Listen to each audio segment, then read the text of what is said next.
This I know is true.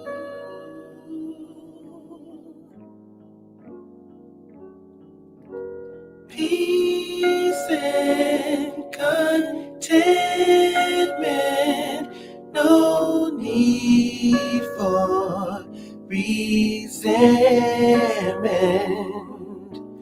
This I found in you. This I found in you.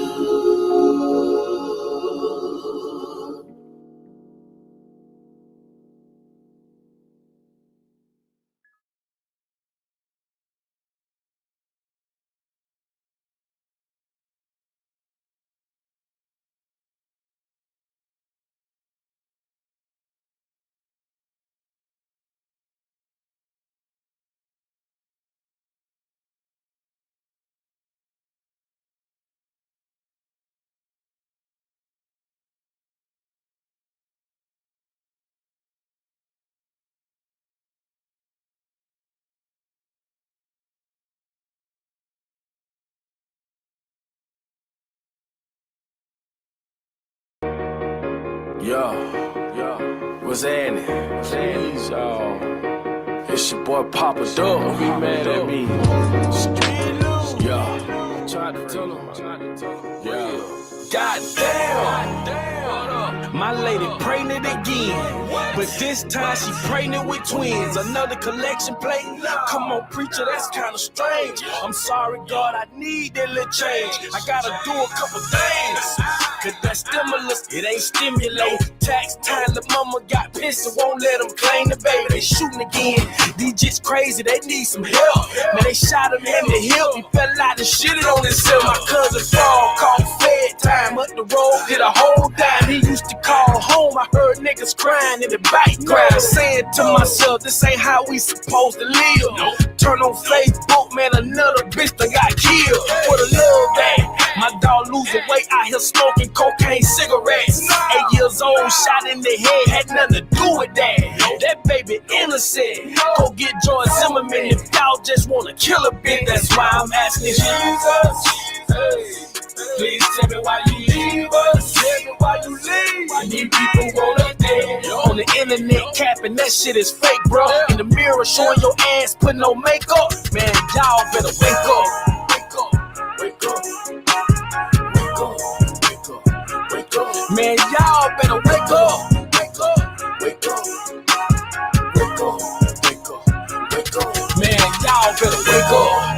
I've been telling y'all better wake up. You can't nail bitch, say Papa Duck, ain't say nothing. I told y'all everything. I told you I like the government stole it. I told y'all about COVID, the CIA and the cloning. MK Ultra, the whole world's under hypnosis. They turn the TV off, that's how Hollywood control us. And ain't no cure for cancer, you're right, that's some bullshit. If they can lead us and go to the moon, they'd have been done did it. And if you took the shot, I pray for you. Lord, no, don't want black folk to grow, so they put us on birth control. And just cause you go to church every Sunday, don't make you saved. 12 years of school's how you turn niggas to slaves. On our minds, they put shackles, they lie, trickers and trappers. They use the influence of athlete, actors, and rappers. For real. That fucked up, they did to Emmett Till. And all the pain his mom and family had to feel. That's why I'm asking Jesus, please tell me why you leave us. Tell me why you leave. Why these people wanna dead? On the internet capping, that shit is fake, bro. In the mirror showing your ass, putting no makeup. Man, y'all better wake up. Wake up, wake up, wake up, wake up, wake up. Man, y'all better wake up.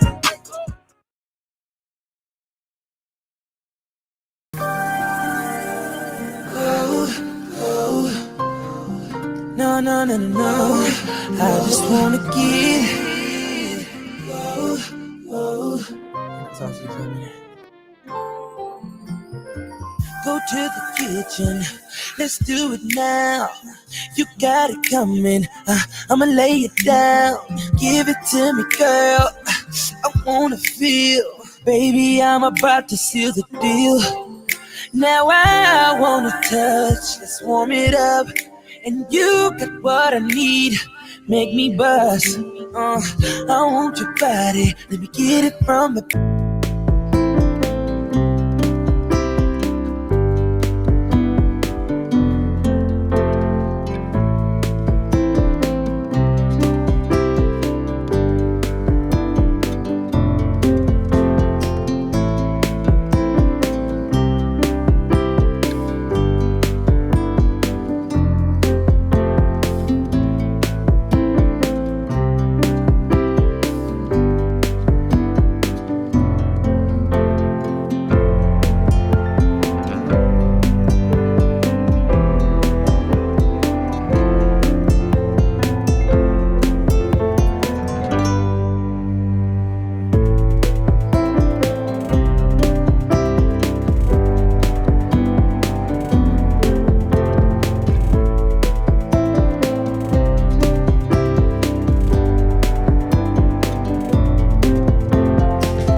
Say you love it, what you gon' do now? Hope you're ready, cause I'm really about to put it down. Girl, you know that I will never disrespect you. We love tomorrow, but tonight I wanna spank you. That ass down, gotta make it last now. Girl, I'm so thinking I'ma beat it up. I know, trying to say stop with the beat say go. There you go again, that voice is oh, should make your girlfriend go. Come on, come on, come on.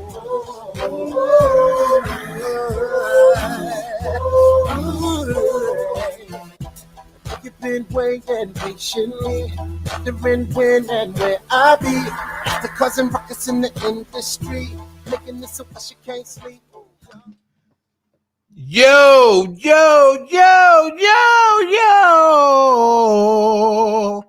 What's up, Dream Team? What's going on? Let me change this background real quick.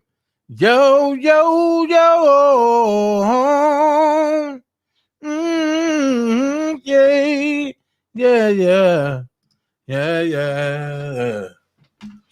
What's going on? What's going on? I miss y'all today. What's going on? What's going on in my Levi boys? What's going on? Shout out to everybody that's here. Vaughn, what's up, boo? Tyrese, it was not a custody battle. See? Willie all loud and wrong. But that's my dog, though. When I say Willie is my brother, he is my brother. I actually was covering 2 trials in one day. I got the results of what happened at Kel's trial, and I'm bringing you what happened at Tyrese's trial. Now, here it is. I caught the last half of Tyrese's trial because this morning I was in court road mapping some things that I had to road map that I can't talk about right now.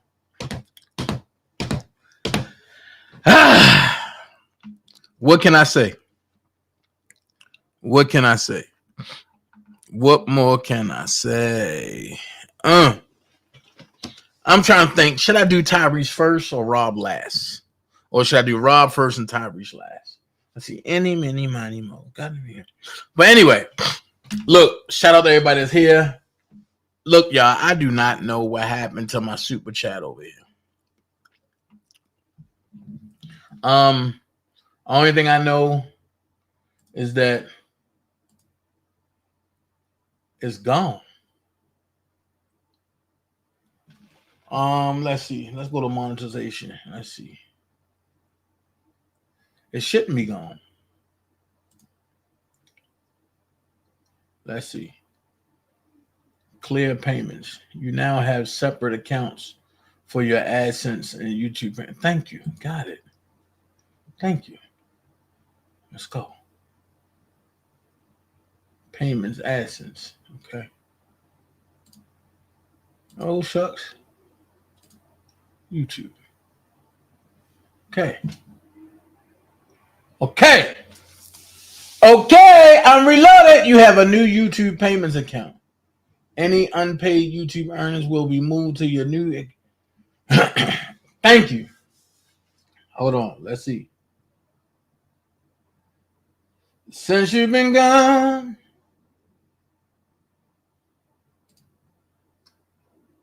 Let me see. I don't know what's going on, man. They doing me dirty.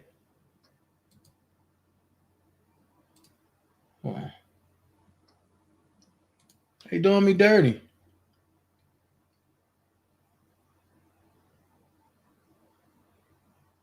Okay.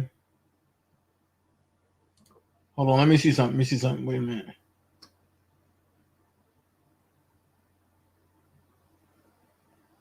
August 21st.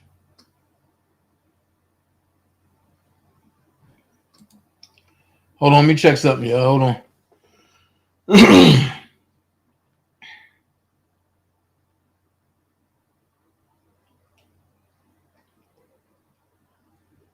So they really is not.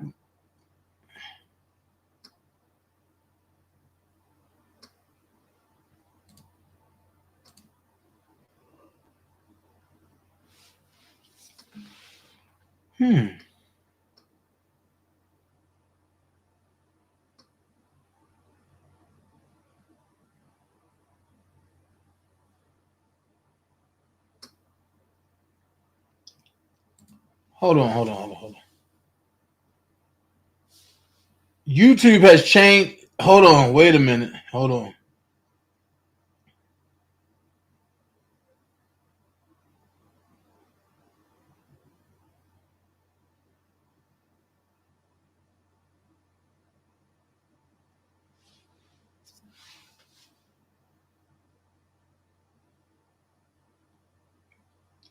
What in the world?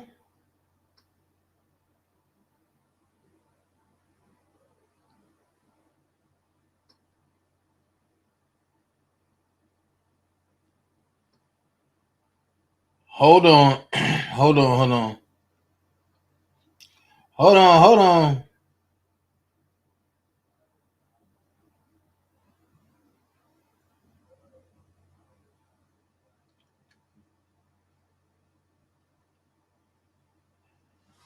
I'm gonna have to come back and check that. Did they really just do what I think they did?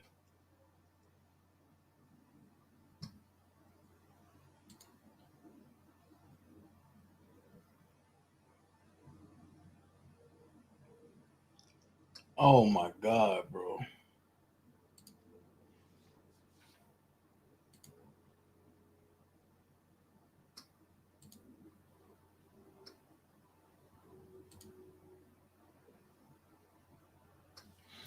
Hold on for a second. Hold on.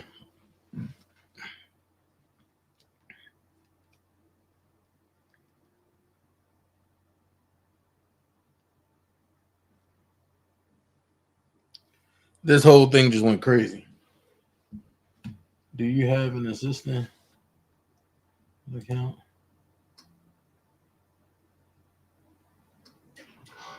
No.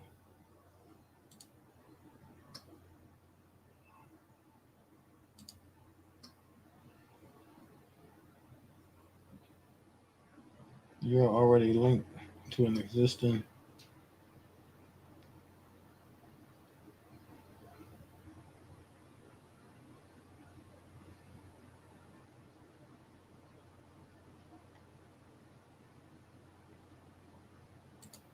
Sub association.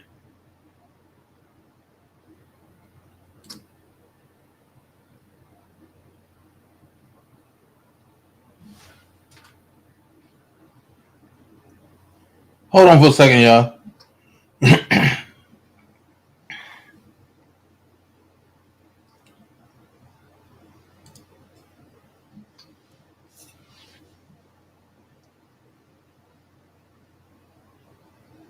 Okay.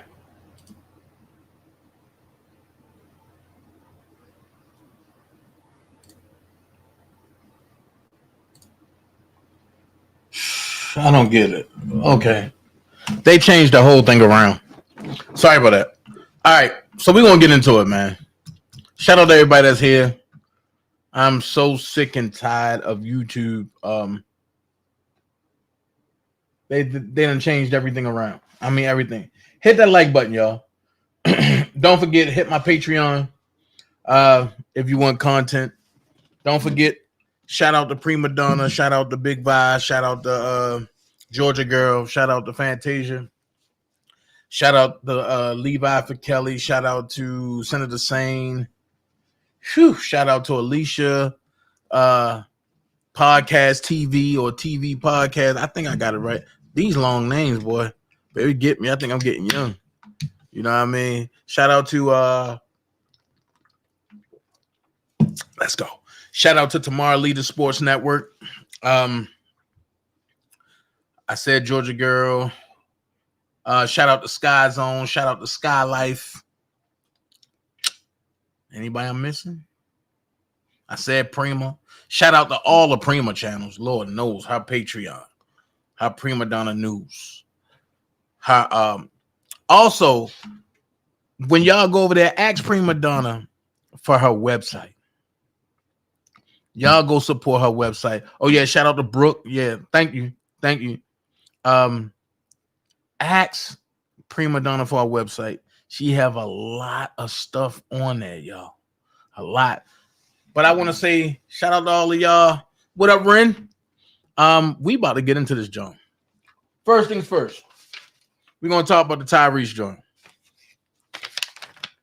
Took notes on the back of a folder. You know I'm playing around. This case was not about custody. This was not a custody case for child support.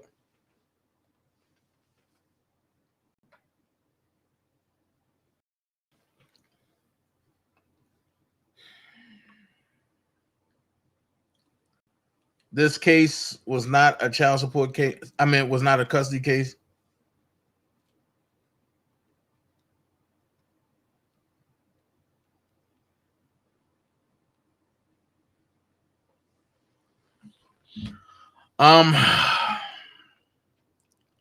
This case, hey, Gospel Glam, this case was about child support, spousal support. Support. Now, I was thinking about making this last for a reason, because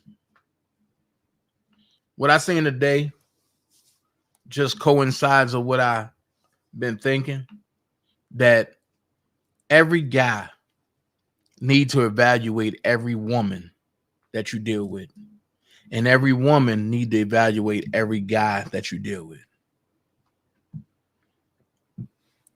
I'm being honest. Every marriage needs a prenup. However, I don't like when parents try to play kids against each other. I got an issue with that. And if me and you are in court, don't show up with another person, the opposite side is opposite sex. That's janky. Now, if that's your best friend or whatever, that's fine. Do what you do. But for you to only be YouTube, not even famous, and you got a blue check because you were somebody's wife, you are not entitled to everything that person is entitled to. Some things I agreed with the judge on today, and some things I didn't. If I've been in a gym 25 years practicing my crafts and honing my craft, and me and you've been together 3 years, and you move out and you don't want the marriage no more, that's not for me to pay your expenses because you used to living a certain way that I live.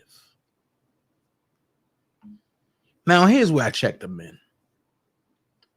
What's up, Malik? Here's where I check the men. Men, if you have a kid with a woman,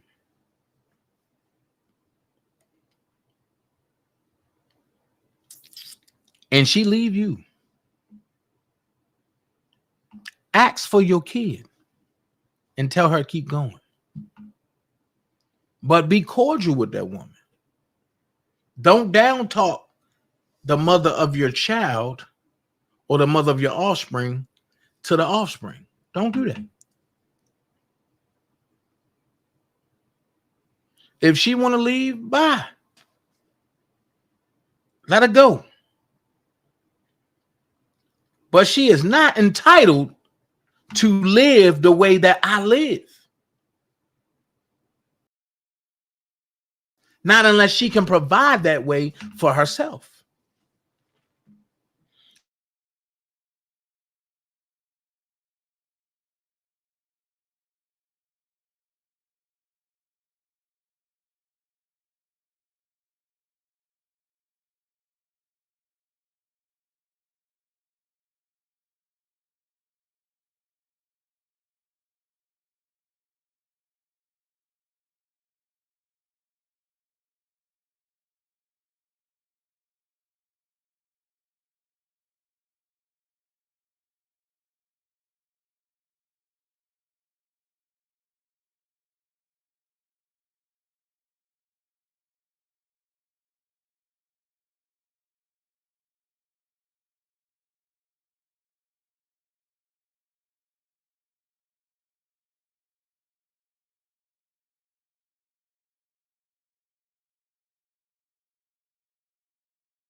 All right, y'all, I'm back. I'm back. My bad. That was my dumb tail. I'm back. Hold on. My bad. That was my dumb tail. Okay. Hold on. I kicked the plug out the socket. Golly. I didn't know I was that tall. I thought I'm still short. I thought I was still short. So, can y'all hear me okay? Can y'all hear me okay? If y'all can hear me, say yeah. Can y'all hear me okay?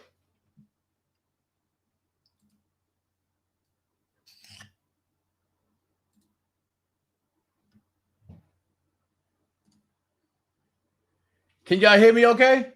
Okay, good. So, like I was saying, you are not entitled to live the way I live if you can't sustain it for yourself. So, what do? You use your offspring as a pawn. Well, I'm used to living this kind of way because I have this by him or this by her. Now, what I'm about to read to y'all is crazy because she went for spousal support. But in going for spousal support, you have 3 streams of income, and every month your income combined goes up 20,000. So that was denied. She wanted 20,000 a month for spousal support. That was denied by the judge. Gone, denied. No spousal support. Denied. However, we jump into child support.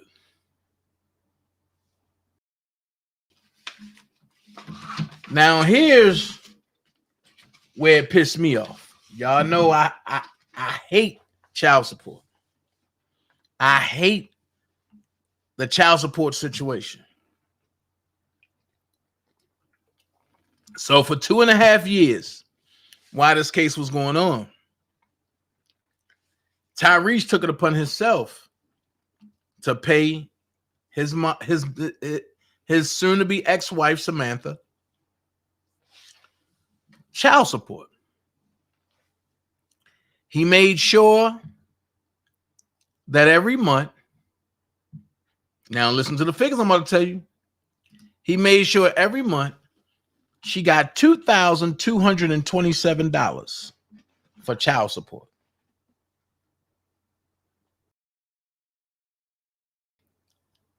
Every month for 2 years, he made sure she had $2,225 every month for 2 years. Y'all do the math. 24 months, you getting $2,225. On top of he taking care of your truck payments, which was $2,000 itself, along with insurance. It was $2,000. Along with his. So you getting, for child support, you're getting $2,225 regular. He paying your truck note and your insurance. Mind you already moved out.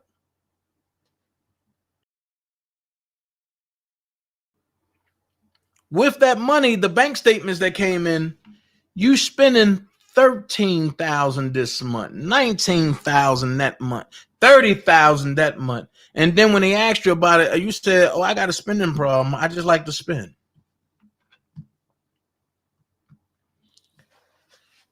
At no point did you say I spent on our child. But it get worse. You go hire your soon-to-be ex-husband interior decorator, which is expensive. He testified to that. He said she's very expensive. He went out and bought you a $700,000 house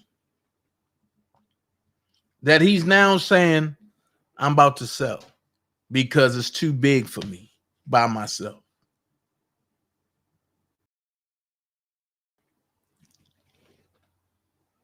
Anything you call him and ask for, he take care of. Stuff you don't even need, he makes sure your daughter have a lot of stuff, overwhelmed.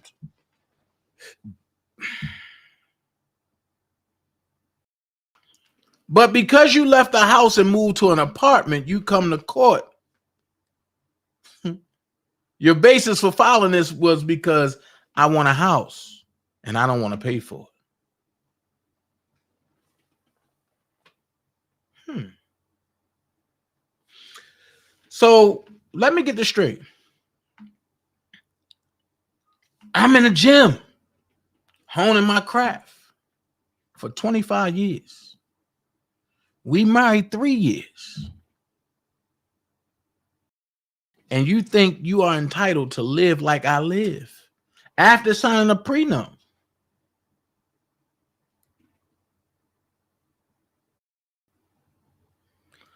After signing a prenup.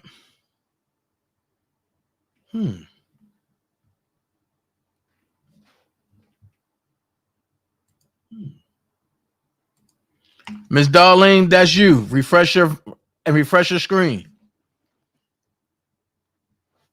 Hey, Linda. I'm lost. What makes you think you are entitled to everything or anything or remotely a piece of what I worked hard for? Well, I tell you. She had this little thing 3 years ago called a baby. The baby go to the most expensive school in Georgia at 3 years old.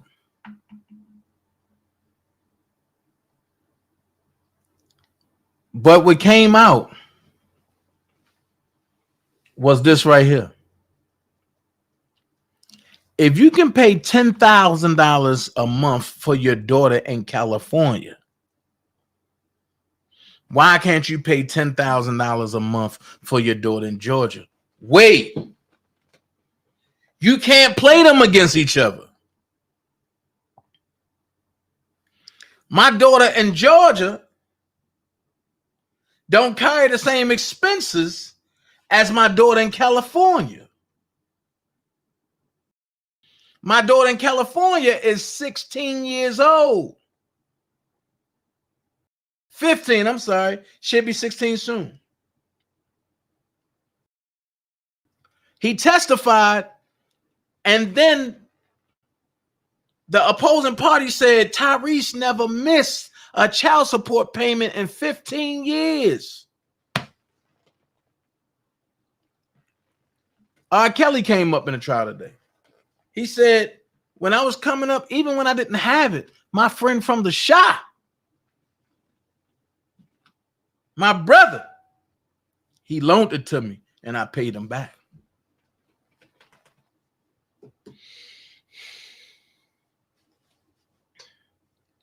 So let me ask y'all this question. Women, would y'all be okay with $2,225 consistently every month for your offspring? And on top of that, you don't got to do nothing except for go shopping, get the clothes at certain times, bathe, clothe, feed, wake the offspring up. Tyrese, paying life insurance. He's paying death will insurance. He paid most of the daycare for the school that she go to. He took care of his ex-wife truck payments and everything. He took care of all that. She ain't had to do nothing.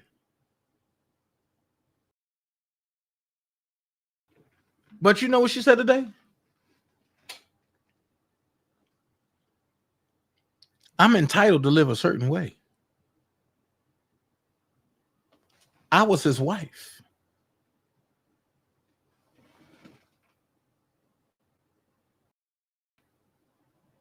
Now I see why major A-list celebrities is taking people out of here. Because if that's all you gotta do is go to court and say, I'm entitled. Where's our rights? I think the judge today was fair, but he could have been overly truthful.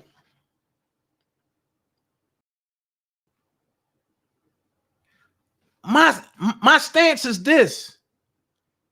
If you're going to take my offspring out of a house that she's used to or that he's used to and he's comfortable with or she's comfortable with, make sure you can provide that same way without me.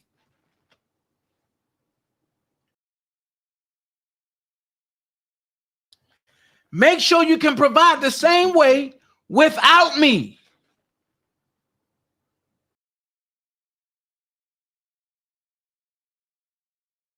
So, because they share joint custody,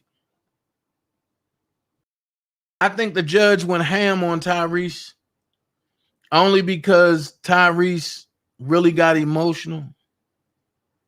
And it got to the point where I thought Ty was going to get locked up today. I ain't going to lie to you.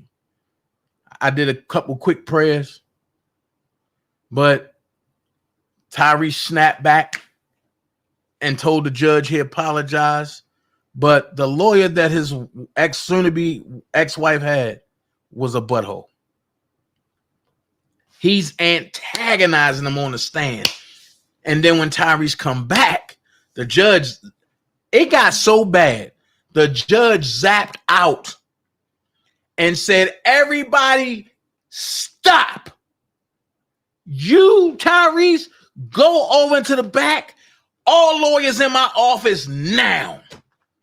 I sat back. I said, whoo, I never, look, my crooked eye said, straighten up now, nigga. I'm telling you, I'm sitting back like, what just happened?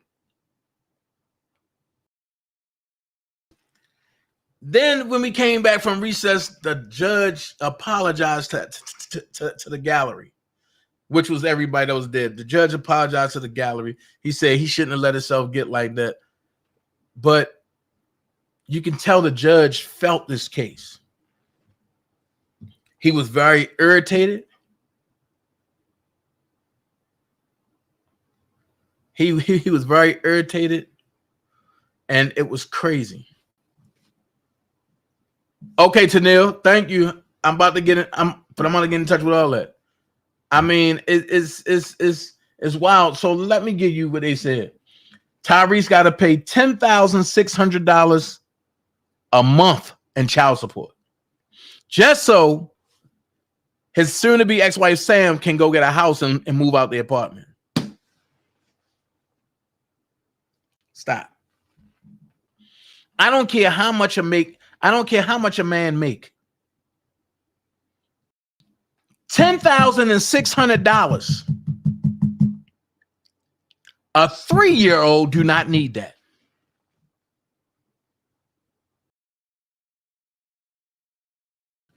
What is a 3-year-old going to do with $10,600? No, wait a minute, Tyree. Wait, because the judge said something about that too. Because she started laughing and smirking, and the judge said, you know what? I got another sticky note. I'm going to put in for an injunction of this marriage to be over ASAP. This marriage is toxic and y'all won't get back together. So at that moment, she is now the ex-wife. When we left the courtroom, she is his ex-wife. However, $10,600 because he's a superstar. I'm getting a little dark in here. Hold on. Let's go. Okay. $10,600 because he's a superstar. Look, if she had it her way, it would have been $30,600 a month. It's only $10,600 a month, right? The father have to maintain that so mom can get a house. And that's because the daughter was used to living a certain way with both parents together. I didn't know that's a Georgia law. That if both parents were married and they split, the father have to maintain the livelihood of that child as they were together. That's not fair. That's not fair. If that's the case, give me my child and let her go. And she can come have visitation. She can get we can do 50-50. But if my child is entitled to live in a certain way, leave her where she's entitled to live in that she's used to.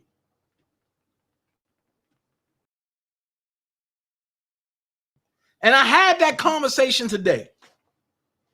I ain't gonna tell you well, I guess I am gonna tell you. Me, Niecy, Leisha, Toy, Tasha, and we had that conversation. And Toy said just what she's saying now. Dana, that's not how it works. However, that should be the proper way.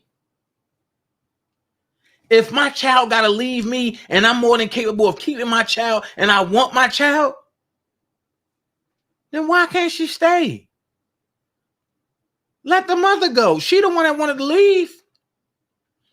She actually said in a sidebar private conversation outside when we was on recess, and she said, I got my blue check now and I can get extra checks off of Instagram. What? So that make me think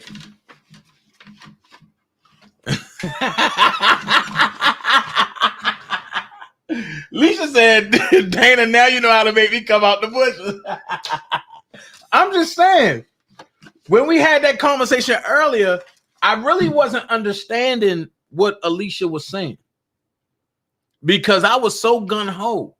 But as I sat and listened, I'm like, these laws are jacked up. Okay.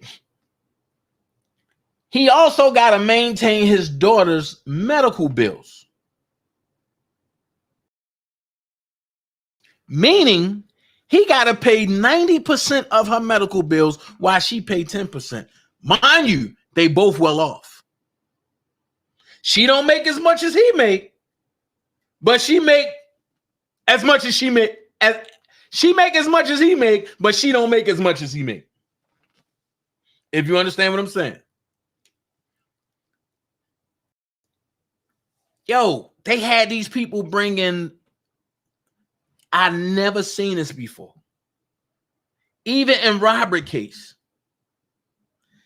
they had these people bring in their financial statements from the last 10 years. And they was going through them. I'm like, yo, where's the privacy? I'm saying Tyrese lawyer was going through his ex-wife stuff, and Sam lawyer was going through Tyrese stuff. I was blown away. Like, yo, I worked hard for this. And you taking it from me. And it's not a custody, and it wasn't a custody battle, Big Baby Pernell, because both of them had 50-50 split. But in the 50-50 split, it's not 50-50 split. That's what I'm trying to tell you. They have joint sole legal custody together. None of them have full custody. They have joint legal sole custody.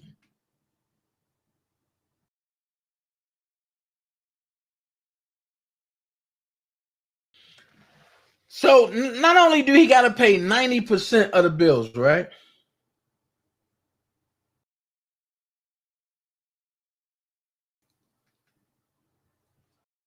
The mother was supposed to get a lump sum, right?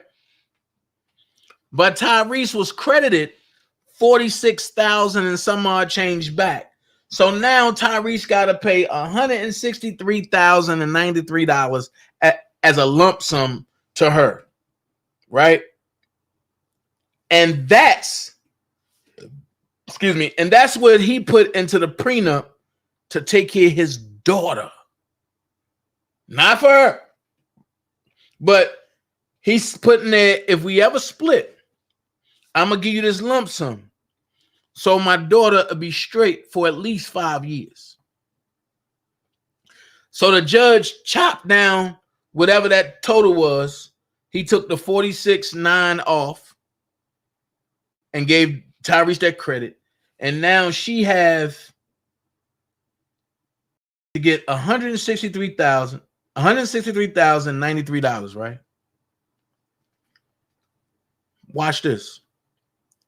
Her weasel lawyer hopped up when the judge was about to leave the bench and said, Your Honor, I do got a question. Judge said, how can I help you? Can you tell him when he got to pay that? Can you give him a deadline? The judge said, I'm not going to do that.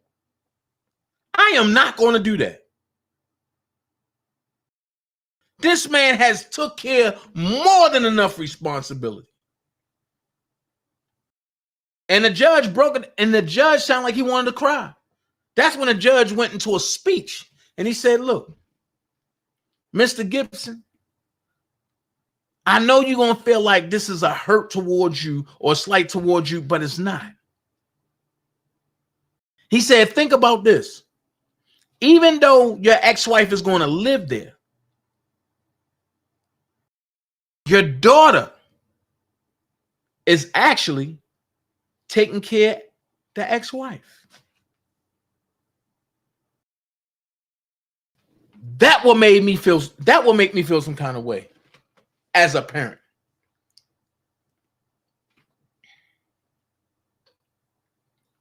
Or you know what? Or as a father, not a parent, as a father.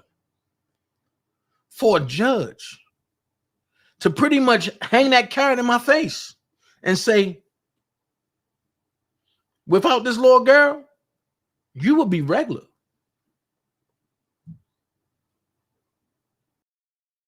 So on one way, I look at it like, and my daughter going to be in somewhere nice and comfortable. But as a man, I shouldn't have to pay extra because this ungrateful MFer decides she want to leave our marriage and take the golden prize. Now here's the catch. I thought when it's 50-50, y'all split it down the middle. So did Tyrese and so did his lawyers.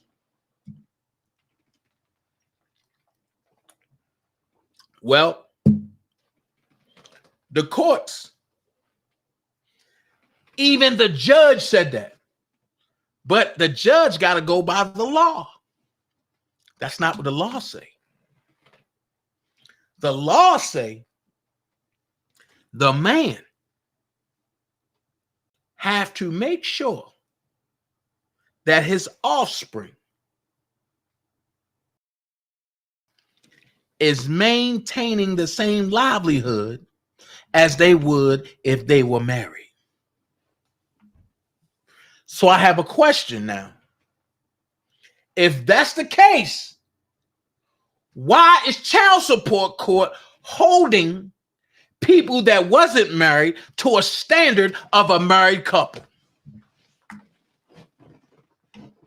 If we're going to talk about it, and we're going to talk about it, it's law.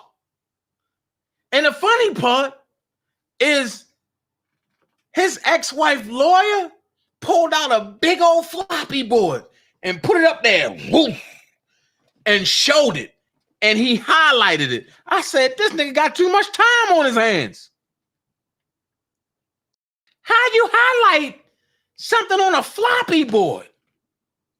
And for y'all that don't know what a floppy board is a chalkboard, but it's lighter than a chalkboard, and you can write on it, and you can do whatever on it, you can put whatever on it, and it's real light and it's floppy. So they call it a floppy board. I'm not understanding this. So fellas, when you see that big old booty walking up the street, don't think with your third man. Get to know that person. I say this I'm going to say this every day going forward. If a woman want to marry you but don't want to do a prenup, leave her alone. And I say that to say this. All women are not bad. But in this day and time, you can't take a chance. Now, what you can do is one thing that I will always do. And that's what I'm going to do when I get married. I'm going to have a prenup. But if something happened to me and my wife is good to me, I want her to be the beneficiary too. Because you got to realize a relationship is not promising. And a relationship is not something that you need to have.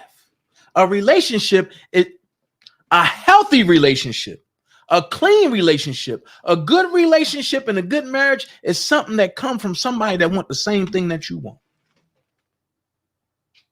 You don't get that all the time. A lot of women now is going to get these BBLs. Why? Because they see these superstars thirsty. Okay. I'm going to give them a little booty. I'm going to take it to the booty. I'm riding on the duty. She work. Okay, I'm going to put on him a little bit. I give him a little baby. 4 months into that, I'm deuces. But guess what? I will never work again. Why? Because I got I got Lil Poochie. I got Lil Ray Ray. I got Lil Shamika. I got Lil Alicia. I got Lil Ashley.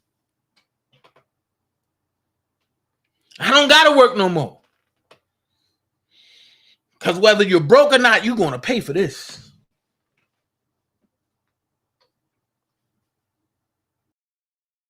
On top of that,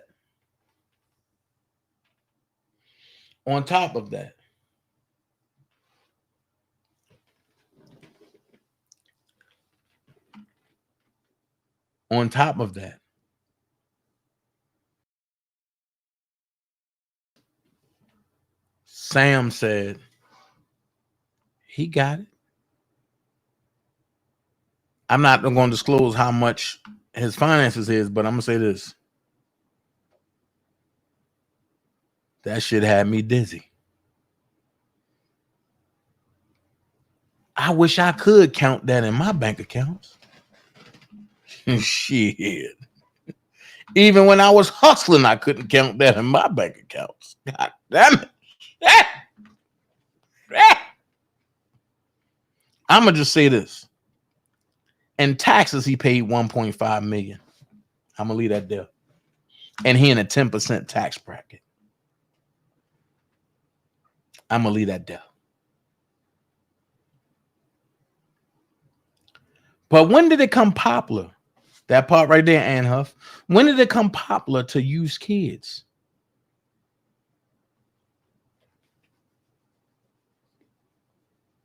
When? Why are these slave laws still intact and nobody want to change it?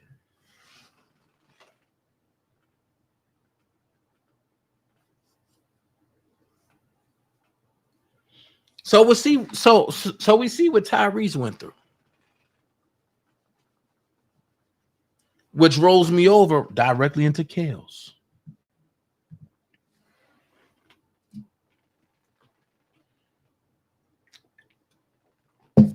But before I get into Kales, I do want to point this out. Sam Lawyer was like, his daughter in California get $10,000 a month. Why can't I get that? Well, 3 factors. His daughter in California is 15 years old, about to turn 16. His daughter in California go to the most prestigious private school in Los Angeles.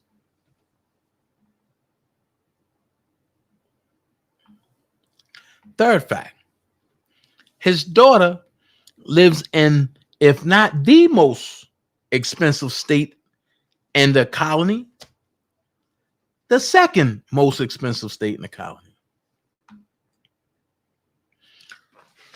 So you can't put a 3-year-old needs against a 15-and-a-half-year-old needs. You can't do it.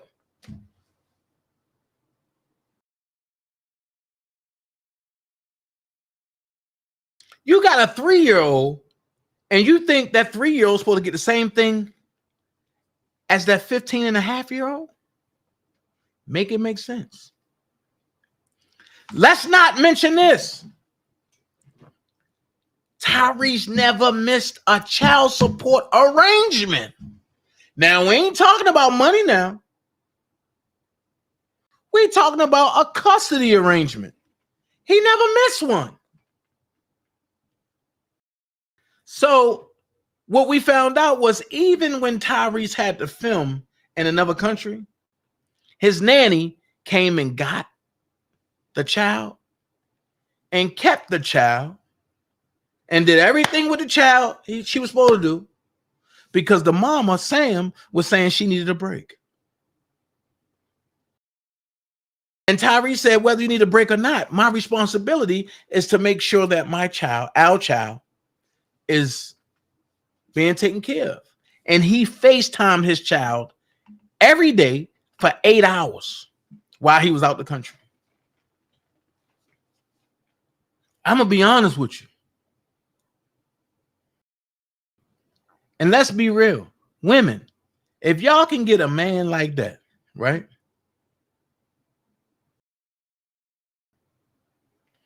And I'm not just saying Tyrese, not somebody in the limelight. I'm talking about somebody that covers all the I's. But that dots all the I's and crosses all the T's. And you really don't got to do nothing but wake the child up, feed the child on the days that you got the child. And there's no drama.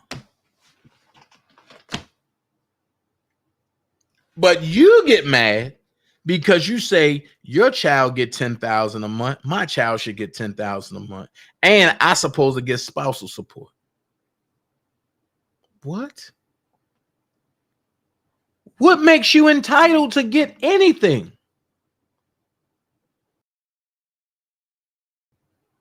No.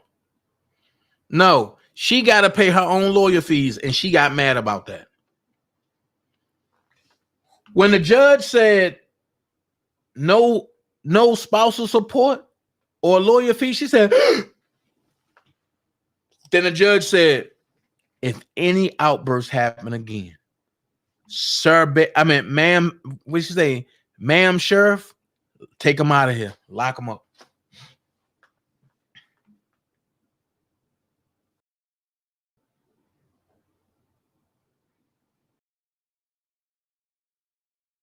You know, Dana, right now, oh, my nephew right now is in a situation like this. His wife did the same thing. She waited until he went to work, got up to the kid. Whoa. Got up to the kids and left. Wow. So now instead of her getting 30,600 a month, she only get 10,600 a month. And she get that lump sum of $163,093 for the daughter, but he don't have to pay it right away. For the judge said for the lawyers to work it out, and then if they can't work it out, and then he'll set a date. But he's giving Tyrese at least a year. Watch this though. Before he went to go out of the country, and they said, and before he shoot any movie, he always give a lump sum to his daughters, both daughters. And what he did is he went and opened up something called the five something K bank account for the kids. And he put monthly $5,000 in each account. That's monthly. On top of giving them the one in California, he give her 10,500. He give the one here the $2,225. And on top of that, he put $5,000 a piece in this account. And when he gets paid for like new movies and they get the big joint, he give them both $20,000 in their account. And the mama wants to be over. The mama want to be, I forgot the word. But if the daughter is the beneficiary, what's the person that oversee the account? What is that? The trustee. The mama wanted to be the trustee over the account. Tyrese was fighting no for that. Now, if Tyrese liquidate that account and put it somewhere else, nothing nobody can do. But why do you want to be the trustee over Tyrese's death account for his kid? Why? So if something happened to his daughter, you can go and take his money that he put in there for his daughter, and you can use it for whatever. That's not right. But that's law. Just like I didn't know in Georgia, men don't have rights. If you have your offspring with a female, and I'm going to stop confusing you. I'm going to stop saying that slavery term. I'm going to stop saying parent and stuff like that. I'm going to stop saying that. But if you have an offspring with the mother in Georgia, and she go to the hospital, and she have that offspring, and she signed that paperwork in the hospital, by you being the father, you have no rights until you legitimize that offspring.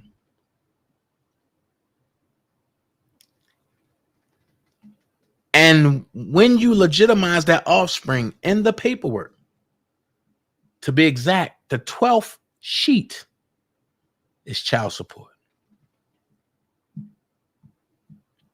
Nowhere in there is custody. You have to do something called a parental plan, but you don't do a custody agreement. I'm gonna let that sit in. What and what's up, Mr. Wonderful? I'm gonna let that sit in. You got to do a parental plan, but not a custody agreement.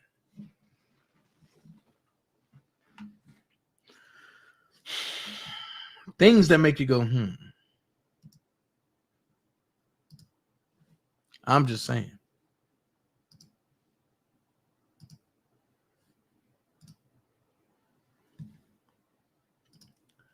Let's jump into this chaos.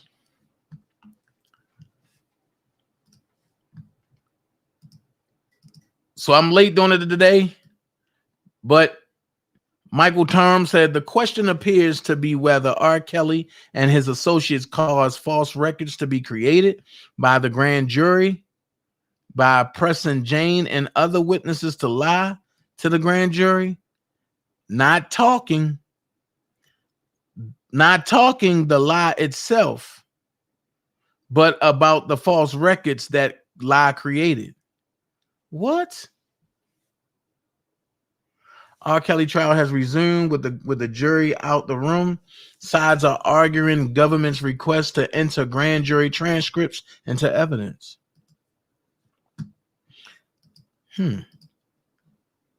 Judge grants the motion for the government to enter grand jury transcripts. The question appears to be whether R. Kelly and his associates caused false records to be created by the grand jury by pressing Jane and other witnesses to lie to the grand jury, not talking. They can't press no. R. Kelly prosecutors tell the judge they expect the rest later today. Judge foresees closing arguments next Wednesday, following several days of testimonies by the defense.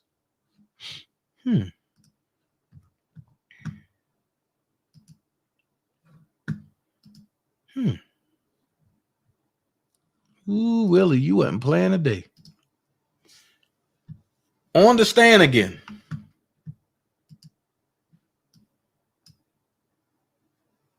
Hold on, let me see something. Let me see something.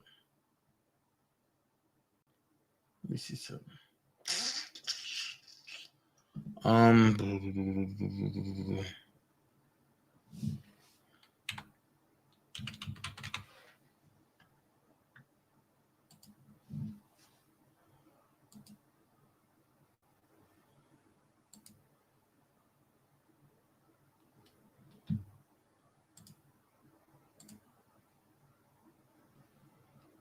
see something.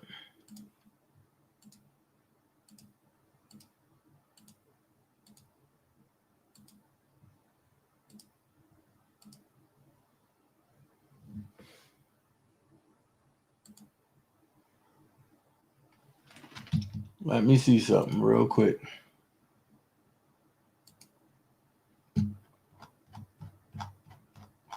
Because if this is true, God damn, wait a minute, hold on.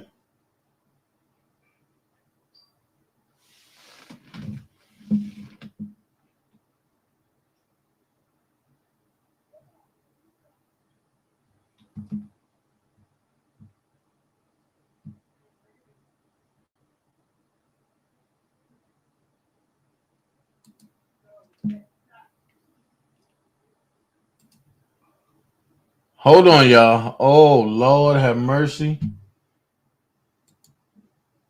And oh, Lord have mercy. What is going on in Chicago? Lord have mercy. Y'all done pissed Bonjean off like this? But guess what? I'm here for it. And I'm going to read it all today.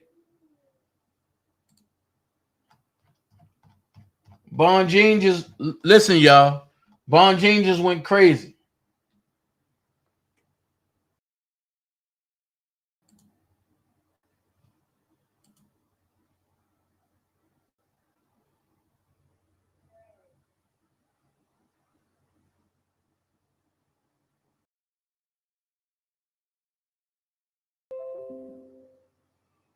What? Hold on. Uh-oh. Hold on. Before I get excited, hold on.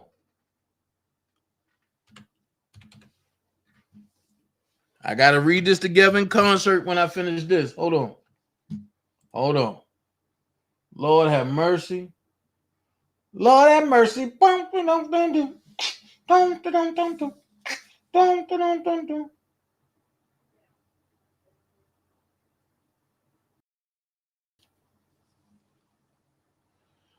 Ah, Lord have mercy. So, if I'm reading this correctly, nah, hold on. I ain't gonna say nothing just yet. I'm gonna wait. I'm gonna wait. I'm gonna wait till I finish reading this.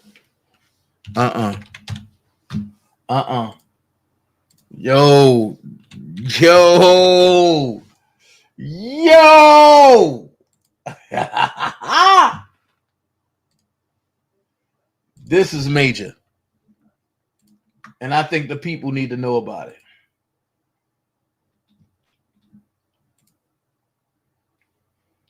This is major.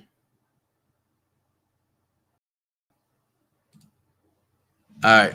Hold on. All right. Let me make sure I got it over here. Hold on, y'all. Excuse me. Bear along with me. Bear along with me. I just got excited. Hold on. Hold on. Oh, yeah. I'm reading this.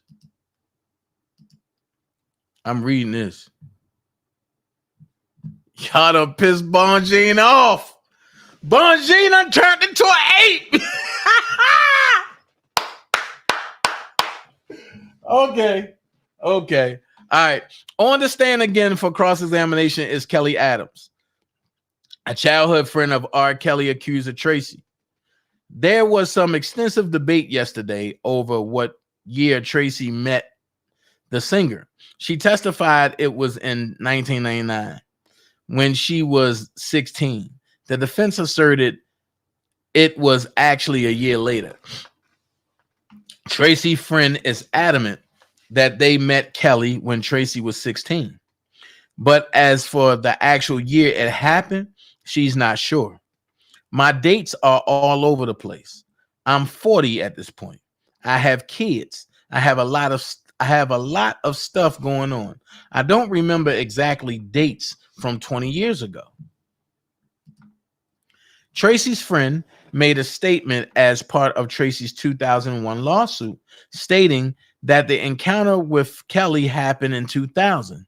Is she suggesting that year was fabricated? No, Adams says. I'm suggesting that a lot of things could have taken place. I could have been nervous. Okay.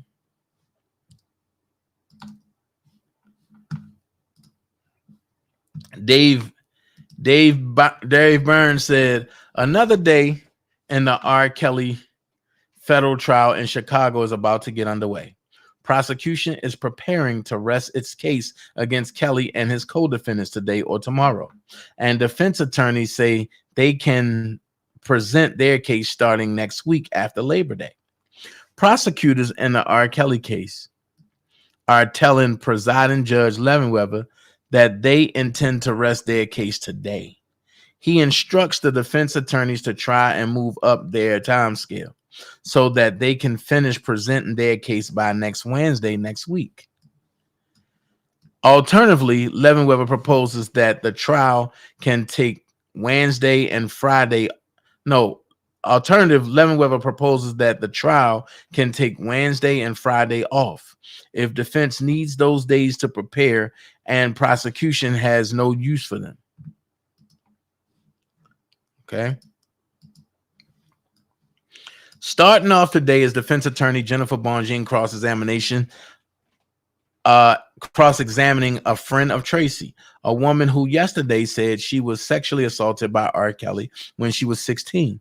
Bonjean is attempting to drill into when exactly Tracy met R. Kelly. Tracy herself maintains it was when she was 16. But Bonjean brings up an investigation report from her friend in which she states that she didn't mess with Kelly at age 16. Given the conflicting information, Bonjean asserts that assertions given to investigators years ago was probably more accurate. Given that it was closer to the events in question, Tracy's friend disagrees. Apologies. It took me a second to find the witness. Name in my notes. It's Kelly Witherspoon, who says she attended the Black Women's Expo in 1989 along with Tracy. Tracy said yesterday that R. Kelly gave her his number at this expo when she was 16. Okay. I'm trying to speed through this, y'all. Get out of that. Get out of that.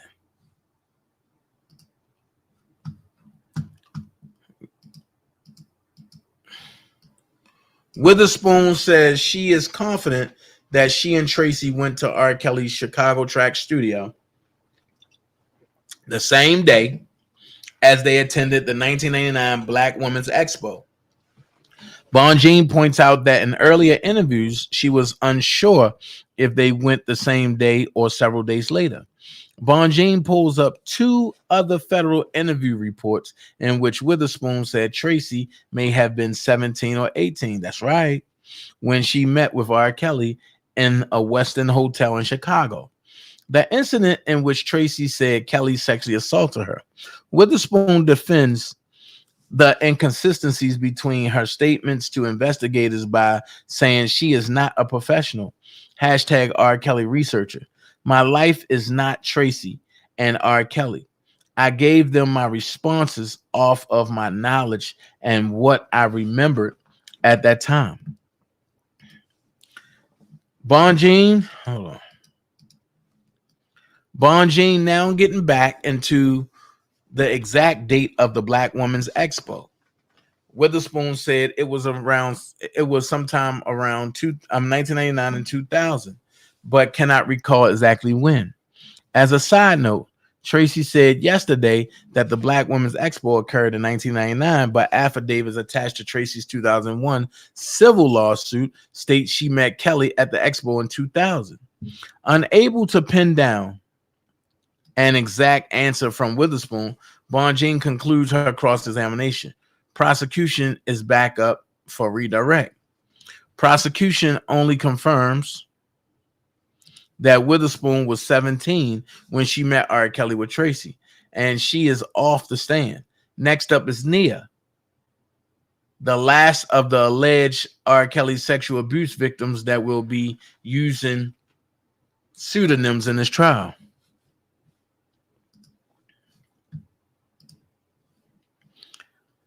The first time she called, Nia said she just got the machine.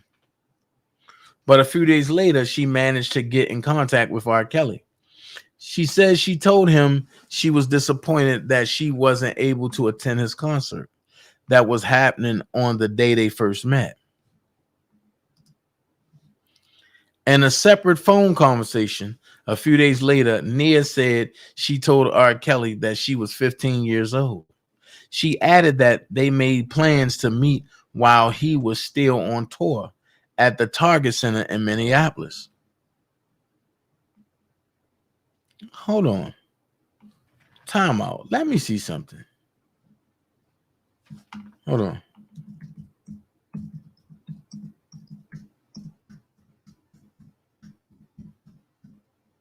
Hold on.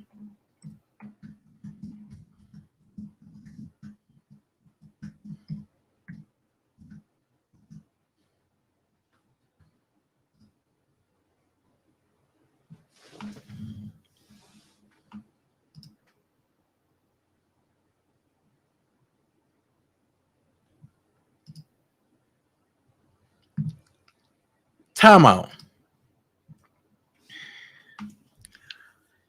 Do anybody know how old Nia is?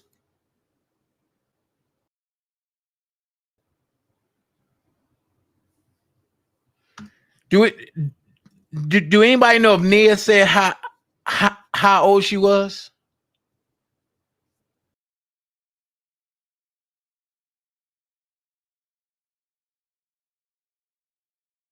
Something ain't right.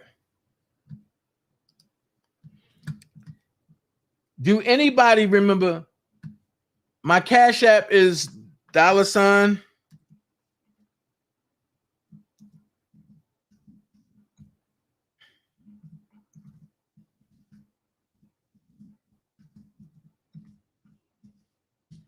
There you go.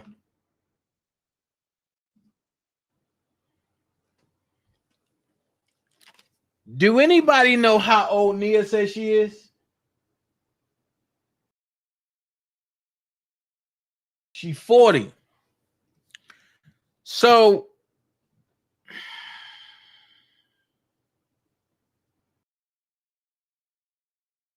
Nia lying. I'm gonna show you why.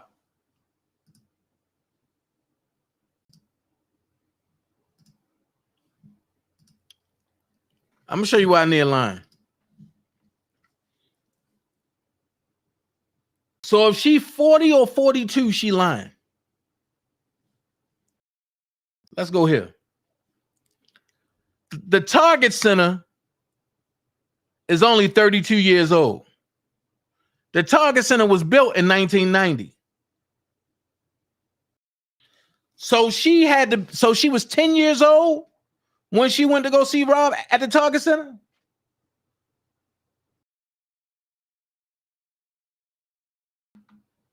In 96, she was 16, yeah. Oh, she was 15 in 96. So that means no, you ain't flying to no hell no. I'm not buying that. Check this out. Target Center opened in October 1990. So in 96, she was 15.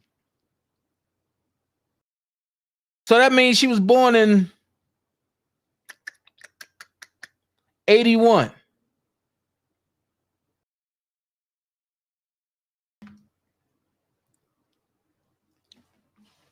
Ain't no 15-year-old flying. You know what? Okay. All right. Okay. Tracy's friend made a statement as part of Tracy's 2001 lawsuit stating that the encounter with Kelly happened in 2000. Is she suggesting that year was fabricated? No, I read it already. Okay.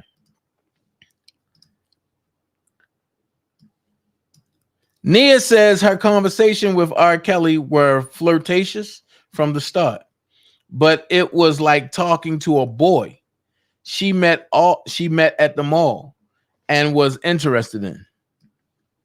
Nia said R. Kelly arranged for transportation to get her from Atlanta to Minneapolis. Huh? How did that happen? A limousine picked me up from my mom's apartment and took me to the airport.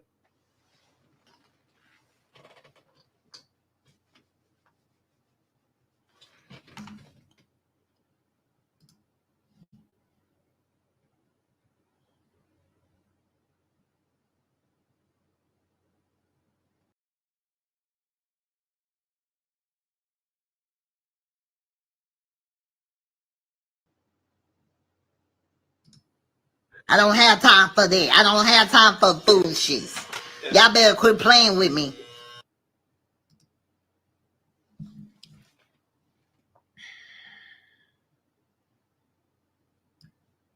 Before getting to the airport in Atlanta, Nia said the limo stopped at a gas station so that she could get a single rose to give. Oh my fucking God. Lord, if you don't take this wheel and transport me up out of here. Nia says a Sprinter van took her from her hotel room in Minneapolis to where? Also set up by R. Kelly to the concert Kelly was playing there. Wait a minute. Rob ain't gonna send no Sprinter to no hotel. If you ain't coming there riding with him, you ain't getting there unless you catch an Uber. that you pay for. She says she spoke with another girl her age while at the concert and that they exchanged numbers. Okay, so what was the number? Excuse me. After the concert, Nia said another man took her back to the hotel. She says she didn't see R. Kelly that night, but that he came to see her in the hotel early the next morning. You lying. Rob ain't a morning person. Oh, Jesus Christ. When Kelly came to see Nia, she says he gave her a hug and kisses on the lips. He then instructed her to undress, which Nia says she did. She says he then touched her breasts and began to masturbate. Why do this story sound like Tracy Sampson's story? What up, Alan? Why? I just can't do it. Nia said R. Kelly, while masturbating, asked if Nia was a virgin. When she said she was, he repeatedly asked Nia to come see him in Chicago when he finished masturbating. Nia said Kelly left in a rush, leaving the rose she brought for him behind. Okay. I gotta ask this question. Are we adults in here? Are we adults in here? If we are adults, put yes in the chat. If we not adults, somebody put I'm not an adult and I will leave this conversation alone. But if we are adults, I have a question. You mean to tell me a man came to your room, gave you a hug, kissed you on your lips, told you to undress, just to masturbate and ask you if you was a virgin? And then when you said yes, he said, come see me in Chicago when he finished masturbating. So like he's going to teleport to Chicago from Minneapolis. Then Nia said Kelly left in a rush. Wait a minute. What was the point of you getting undressed? At the end of the day, ain't no man just going to come and masturbate if he paid for you to fly to Minnesota. Secondly, let's go here. And I'm about to break the man code. When a guy is masturbating and it's time for him to bust, he zones out of conversations because he have to focus on what's happening because of the pleasure and the feeling. I'm just saying, this sound like one of Cash Jones' books. After returning to Atlanta, okay, who paid for you to get back to Atlanta? R. Kelly did after he left after masturbating, right?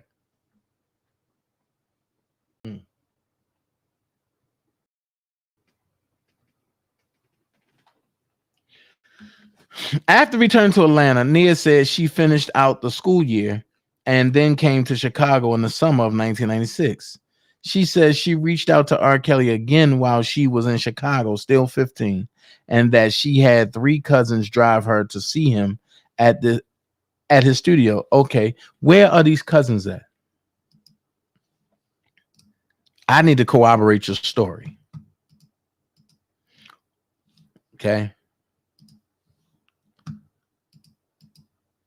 She flew out to Minnesota and checked into a hotel that had been arranged. A Sprinter van picked her up and took her to the concert venue where she watched Kelly's show, she said. As the show was wrapping up, someone gestured for her to come backstage, and she was taken to a car and told Kelly would be in touch later.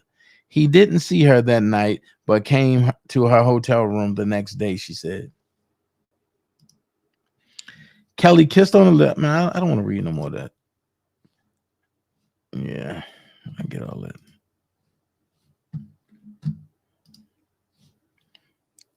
Nia filed a lawsuit against Kelly with these allegations in 2002, and Kelly agreed to pay $500,000. She testifies. Hold that thought.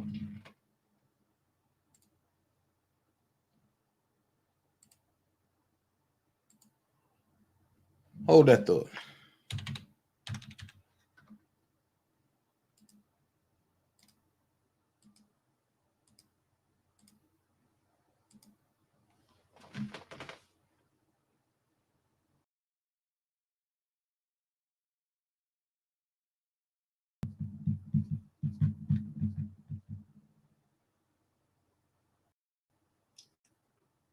Ooh.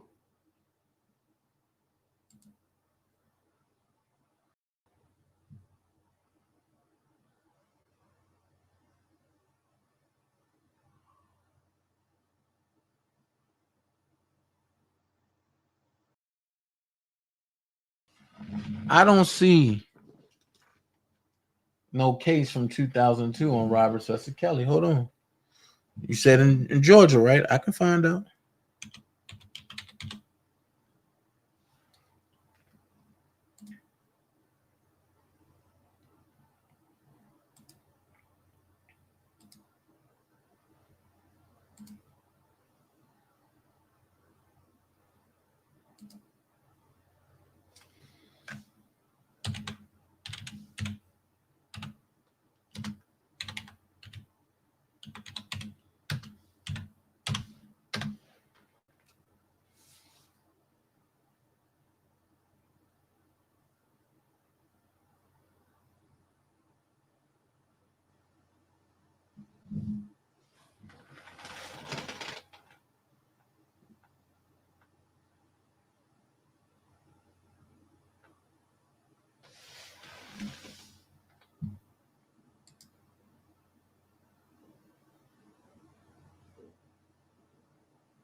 What the hell?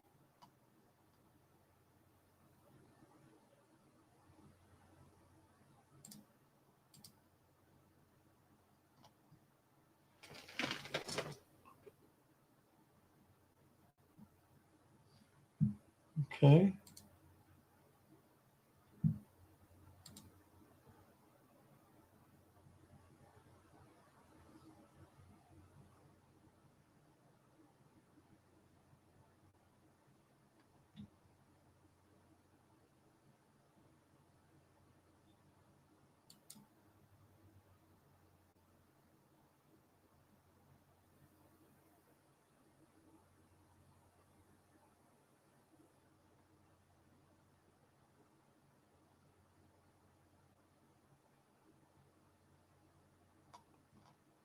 Yo.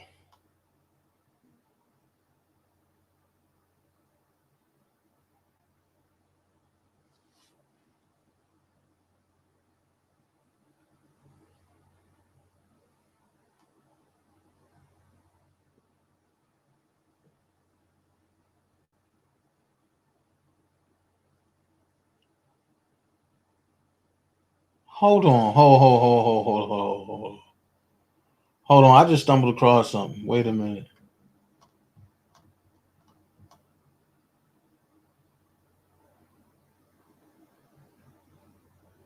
The case is inactive. I'm looking at something else. I don't see a lawsuit for $500,000 filed in Georgia. But I see something else.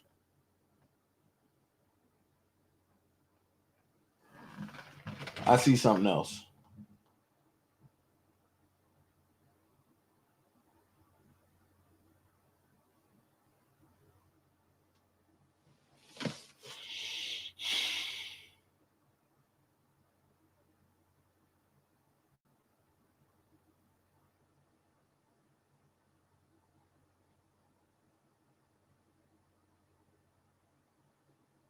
Mm, mm, mm.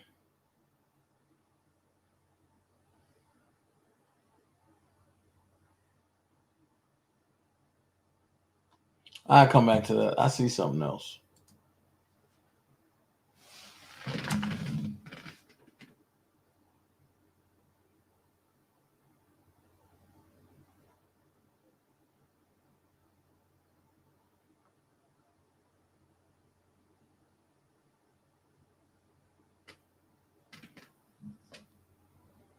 Ooh. Okay. I'll get to that in a few minutes. I don't even want to read this no more. I want to get to the juicy stuff. One thing I forgot to mention, Nia also said she saw R. Kelly several years later in California on the set of his music video, If I Could Turn Back the Hands of Time. That wasn't shot in California while she was pursuing a career in acting and modeling, but she says Kelly didn't acknowledge her. Several years after allegedly meeting R. Kelly in his Chicago studio in 1996, that is, not several years after the 2002 lawsuit, I wasn't able to catch the exact date. She said, but I think the Hands of Time video was shot before 2000. Yeah, and it was shot in Colorado.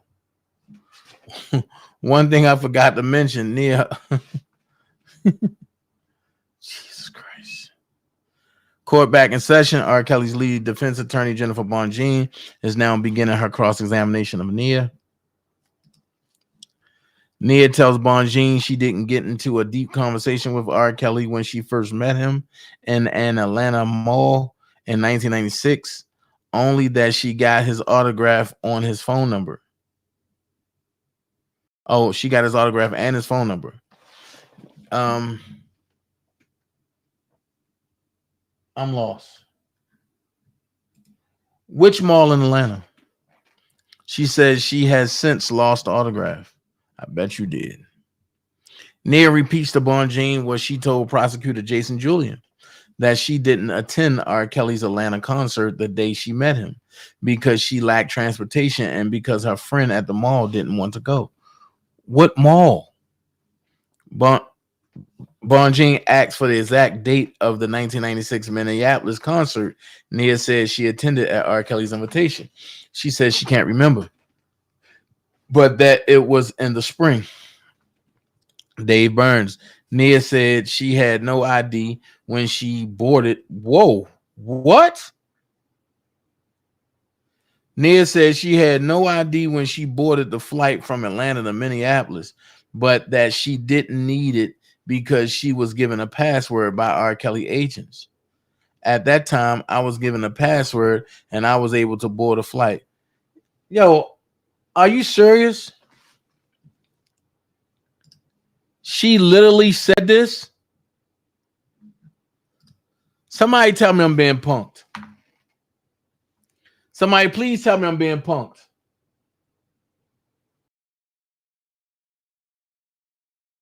First of all,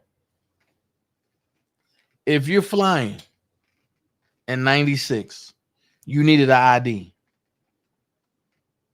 At that time, you can take all type of liquids and everything overhead.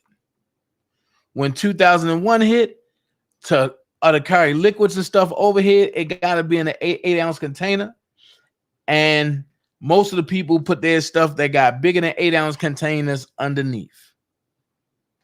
That's the only thing that changed. And you got to go through a strenuous checking process now.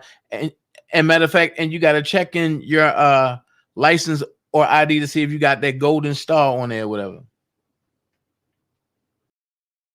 This is the only thing. That's the only thing that changed. From unlimited liquid container to 8 ounces. Yo, she literally played with the government. Like, Bonjean asks what Nia's mother thought about her cross-state trip. My mom was a registered nurse and my mom had already gone to work when the limo picked her up. She says, adding, I told my mother that I was going over to a friend's house for a weekend. Oh my God, yo, tell me I'm not reading this stuff. Bonjean asks if anyone saw her getting into a limo, to which Nia says her brother did. She adds that her brother was like her best friend and that he knew about the trip but didn't tell Nia's mother about it. Bonjean asks if any hotel staff in Minneapolis asked her for an ID, to which Nia says she can't remember. What? Bonjean now asking about the van that Nia said took her to the Minnesota concert. Was this like a hotel Sprinter van, or was this an associate of Mr. Kelly? Nia responds that she isn't sure, only that Kelly's agents took care of her during her stay. What? Nia reiterates that she came to Chicago in summer of 1996 after the end of her school year in Atlanta. And that she stayed with her aunt and cousins in Chicago. She also states that she came to the city of her own violation.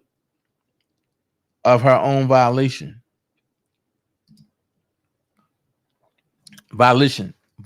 I'm sorry. Nia tells Bonjean that her cousins initially disapproved of her seeing R. Kelly while she was in Chicago, but that they eventually agreed to drive her to the studio so long as they could come along with to keep an eye on her. Bonjean, if you told him you were 15, you must have also discussed the fact your mother wouldn't condone or consent you leaving the state of Georgia, getting on a plane by yourself and going to see a grown man, right? Prosecutor's objection sustained. Bonjean pressing Nia on her testimony that she got on the plane to Minnesota without ID. This was before 9/11, Nia says. Nowadays, it's a lot harder at the airport. Bonjean, and you didn't have an adult with you, an adult companion? No, I did not. And I boarded that flight. Oh my God. Bonjean asks if Nia's cousin tried to stop her from seeing R. Kelly privately in his studio. She says they didn't. They never said anything. Wait a minute. I thought she just said they did.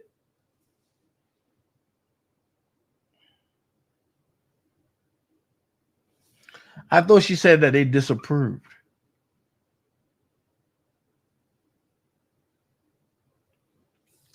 That never happened. Nia said she also says she did not see Kelly again that summer, as he did not return her calls. Nia says she saw R. Kelly on his Hands of Time video set in 1998 or 1989.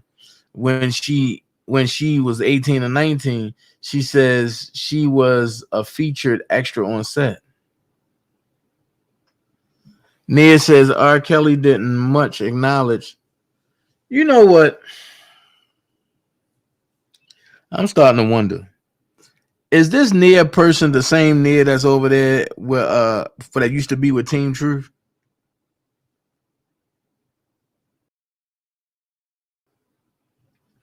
Is that the same Nia that used to be with that little crazy lady Mocha that run around YouTube talking about me all the time? You know what I mean? Right. This is Beverly's whole story. That's why I said Adelina Prado, and when somebody told me, but the more I'm looking at this is Beverly's whole story.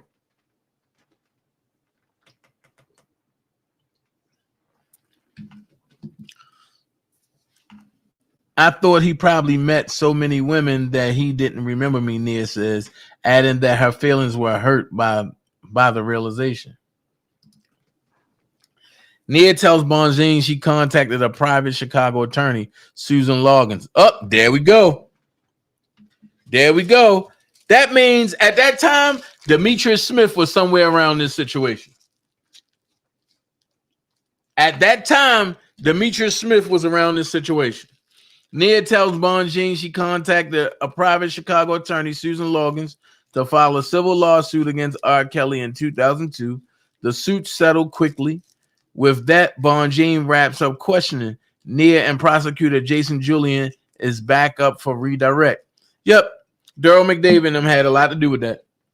So Daryl might have told them that this girl was suing and for $1 million and only gave her $500,000. Yep. Julian asks about the timing of Nia's lawsuit against R. Kelly. Per the complaint, it was filed May 10th, 2002. Julian has nothing further, and Nia is off the stand. Thank God. Next witness is Cheryl Ware, who says she has known Nia for over 30 years and is a former cousin by marriage.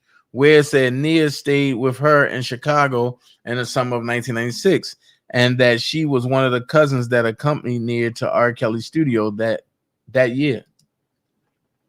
Prosecution: had you seen him before? Only from the videos. He had on the same shirt that he had on the Gotham City video. What?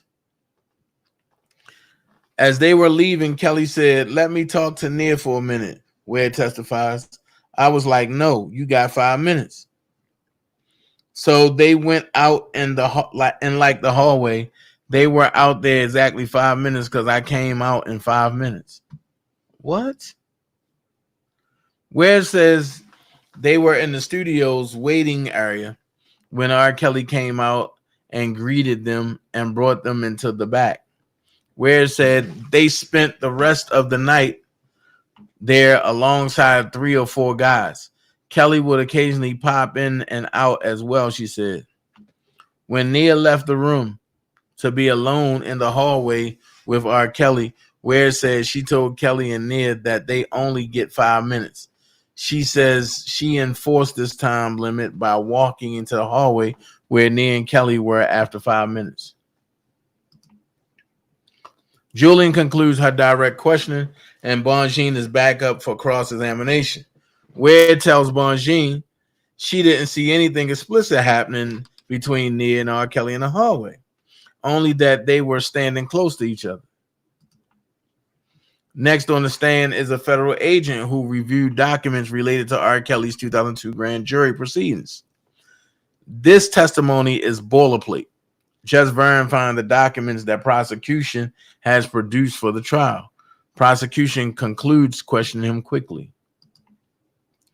Bonjean comes up to cross-examine the federal agent asking about Lisa Van Allen's 1998 Georgia State ID application.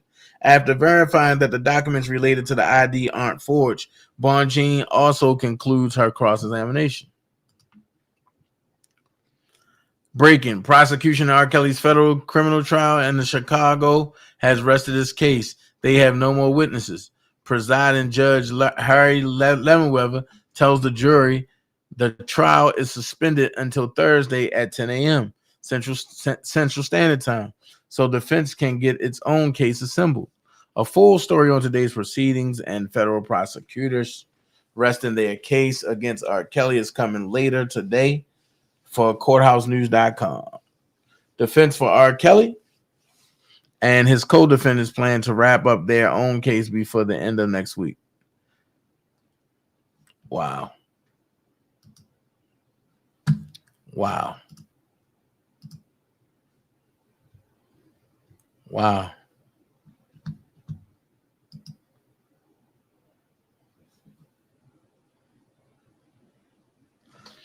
Just then, prosecutors rested their case against R. Kelly this afternoon after a total of 25 witnesses presented over 10 days of testimony.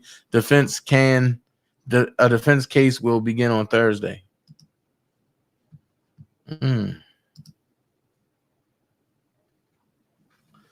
Prosecutors in opening statements promised that jurors will hear from 5 Kelly accusers on the witness stand, but they rested their case in chief today after calling only 4. Whoa. That's bad for them.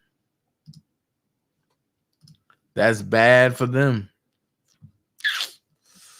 So, let's get into some juicy stuff, man. I don't know if y'all heard what I was excited for, but I'm about to show it and I'm about to read it. Motion for judgment of acquittal pursuant to Fed R. Crim P29A.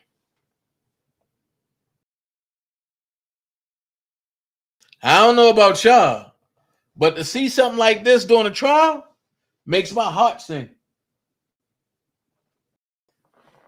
Now comes the defendant, Robert S. Kelly, by and through his counsel, Jennifer Bonjean, and moves this court to enter a judgment of acquittal on each count of the 13-count indictment where the government's evidence was insufficient to sustain a conviction. On February 13th, 2020, the government filed a superseding indictment charging defendant with 4 counts of child exploitation of a child, conduct that allegedly occurred in 1998 and 1999, docket number 93. Specifically, the indictment accuses defendant of engaging in sexually explicit conduct with minor 1 for the purpose of producing 4 separate videos between 1998 and 1999, counts 1 through 4. Counts 6 through 8 of the indictment accuse defendant of conspiring to and then receiving those same videos or copies thereof in 2001 and 2007 in violation of 2252A after the videos were allegedly taken from defendant. The superseding indictment further alleges that defendant committed 4 additional violations of 18 USC 2422B. Specifically, the government contends the following. Between 1997 and September 2001, defendant did knowingly persuade, induce, entice, and coerce minor 1, Jane, to engage in sexual activity that constituted aggravated criminal sexual abuse under Illinois law, count 9. In the summer of 1996, defendant did knowingly persuade, induce, entice, and coerce minor number 3, Nia, to engage in sexual activity that constituted aggravated criminal sexual abuse under Illinois law, count 10. Between 1999 and 2000, defendant did knowingly persuade, induce, entice, and coerce minor number 4 to engage in sexual activity that constituted aggravated criminal sexual abuse under Illinois law, count 11. That minor number 4 ain't show up. Between 1997 and 2001, defendant did knowingly persuade, induce, entice, and coerce minor number 5, Pauline, to engage in sexual activity that constituted aggravated criminal sexual abuse under Illinois law, count 12. Between 1997 and 2000, defendant did knowingly persuade, induce, entice, and coerce minor number 6, Brittany, who didn't show up, to engage in sexual activity that constituted aggravated criminal sexual abuse under Illinois law, count 13. Argument. Rule 29A provides that after the government closes its evidence, or after the close of all the evidence, the court on the defendant's motion must enter a judgment of acquittal of any offense for which the evidence is insufficient to sustain a conviction. A. Counts 1 through 4 of the indictment, the child pornography counts. A judgment of acquittal as to counts 1 through 4 of the indictment must be granted where the government's evidence was insufficient as to each and every element of the offense. First, government's evidence failed to demonstrate that defendant did knowingly use, persuade, induce, entice, and coerce Jane to engage in sexually explicit conduct for the purpose of producing the visual depiction of such conduct. Not only was the government's evidence of inducement or enticement lacking, the government simply failed to show that the sexually explicitly conduct was for the purpose of producing the visual depiction. Second, the government failed to prove the defendant knew or had reason to know that any of the videotapes would be transported in interstate and foreign commerce. In fact, the government failed to produce any evidence that the videotapes in question were transported in interstate or foreign commerce. The government, wait a minute, what? In fact, that the government failed to produce any evidence that evidence that the videotapes in question were transported in interstate or foreign commerce. Wow. Wow. So Bongine is saying, so Bongine is pretty much saying the same thing I've been saying the whole time. This is a witch hunt and that's bull crap. To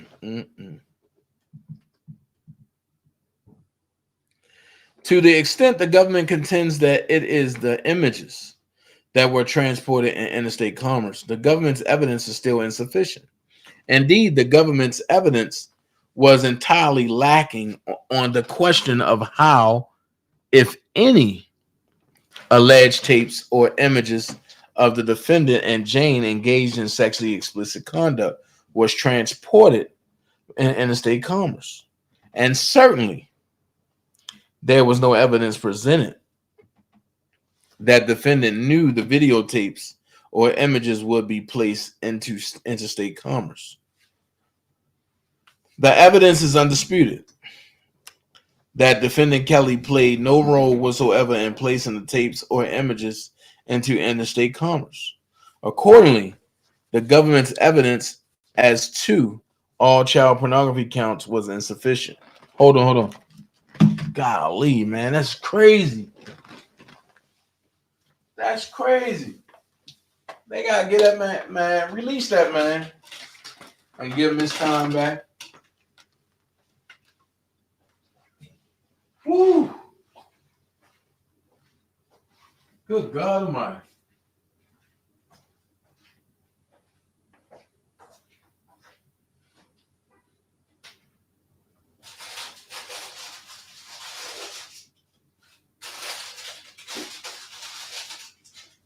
Man, you know how mad I be, bro?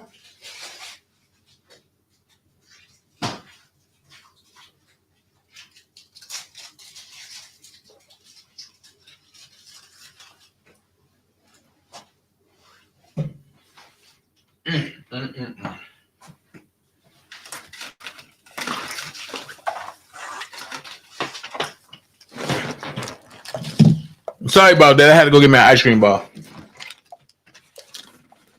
But you know how mad I be? Specifically as to count 4. The evidence is woefully insufficient where no tape exists to show what images were depicted on the tape.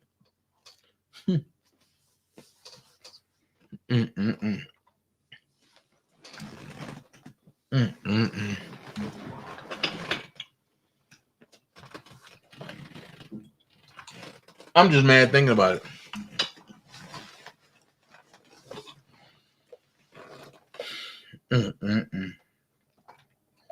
I'm just mad thinking about it. Without the tape, the government simply cannot show that it contained any contraband images. Government witnesses Keith Morrell testified unequivocally that the tape that he received from Lisa Van Allen consisted of a single scene of a threesome that did not appear to constitute child pornography. As Morrell testified, it looked like a regular threesome.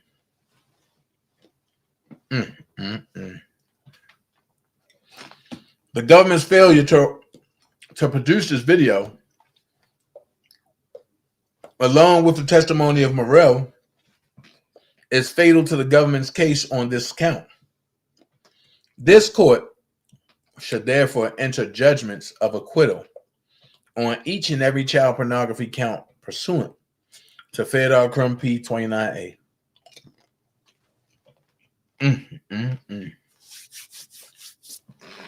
B, count 5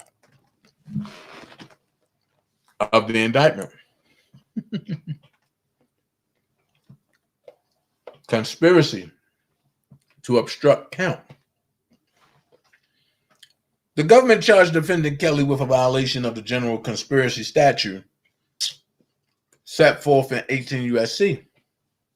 371, which required them to prove the following. 1, an agreement to accomplish an illegal objective against the United States. No, Keith ain't lie. What she's saying is Keith told the truth. Everybody else was lying. Count 2, 1 or more overt acts in furtherance of the illegal purpose. And count 3, the intent to commit a substantial offense, United States versus Jackson case law. Here the government charges that defendant Kelly conspired to violate 18 USC 1519, which provides in pertinent part, whoever knowingly alters, destroys, mutilates, conceals, cover-ups, falsifies, or makes a false entry in any record, document, or tangible object with the intent to impede, obstruct, or influence the investigation or proper administration of any matter within the jurisdiction of any department of agency of the United States and or any case file under Title 11, or in relation to or contemplation of any such matter or case, shall be fined under this title, and prison not more than 20 years or both.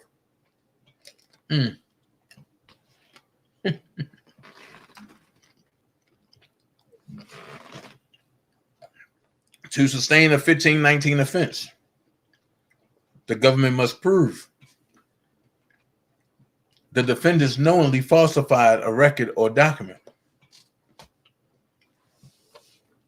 2, the defendants acted with the intent to impede, obstruct, or influence an actual or contemplated investigation. And 3, the investigation concerned a matter within the jurisdiction of the United States Department of Justice of the Federal Bureau of Investigations, United States versus Gonzalez. The government failed to prove the conspiracy to obstruct count, and a judgment of acquittal must be entered as to defendant Kelly. First and foremost,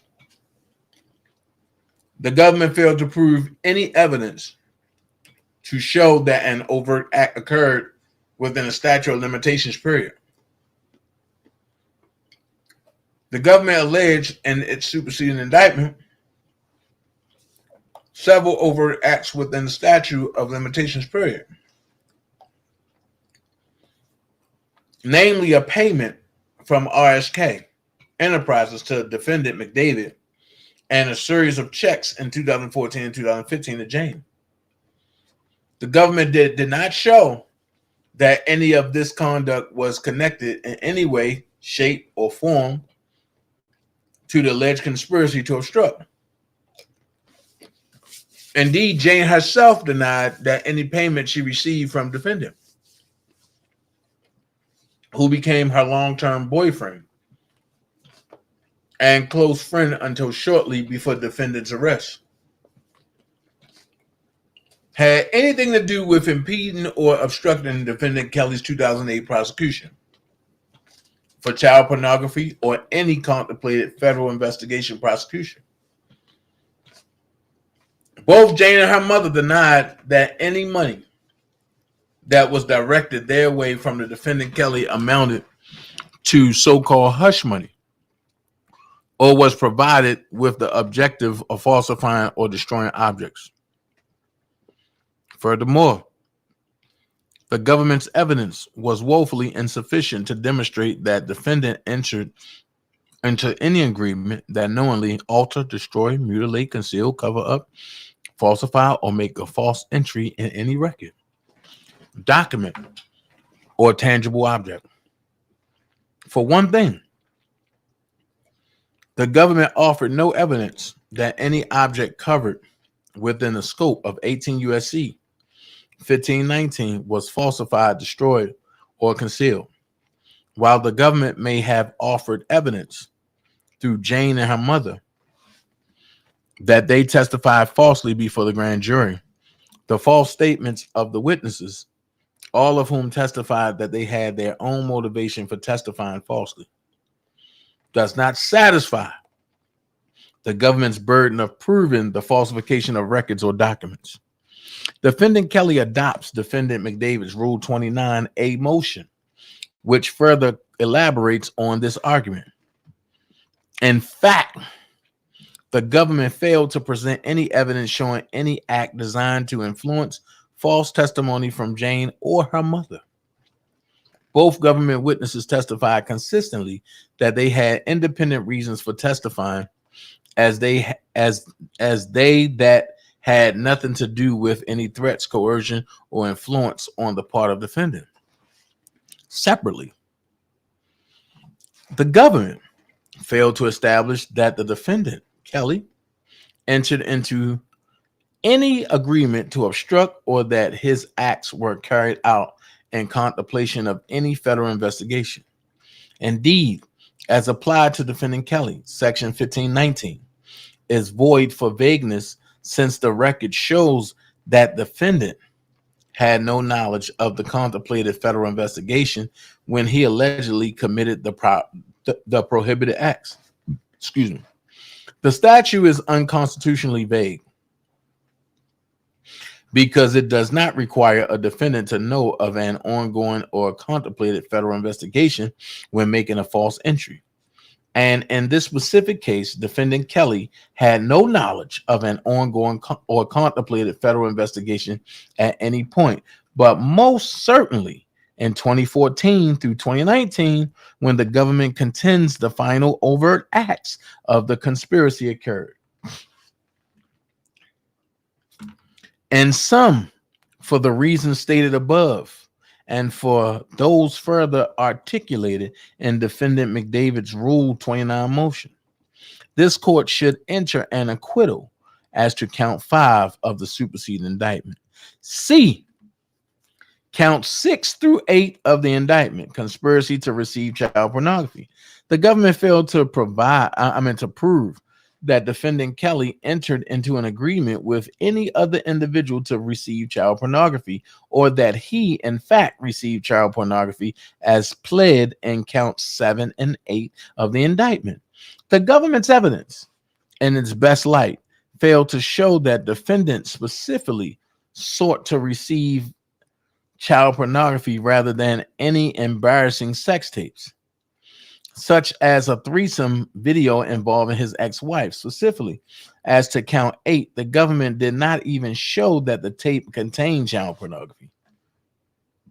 Furthermore, the record contains no evidence that the videotapes were transported in interstate commerce. Time out.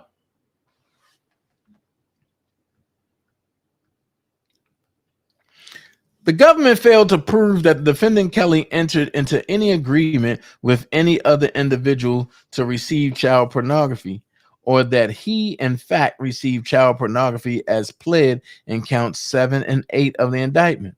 The government's evidence, in its best light, failed to show that defendant specifically sought to receive child pornography rather than any embarrassing sex tapes, such a threesome video involving his ex-wife. Specifically, as to count 8, the government did not even show that tape contained child pornography. Yo, I think y'all know where I'm about to go with this. Where them old cove niggas at? They got some explaining to do. Atmos, Larry, Fat Boy, where are all these 100 devices at? They said it's going to be shown in New York. Well, it wasn't shown in New York. Don't worry about it, because Chicago got them all. Chicago ain't had none.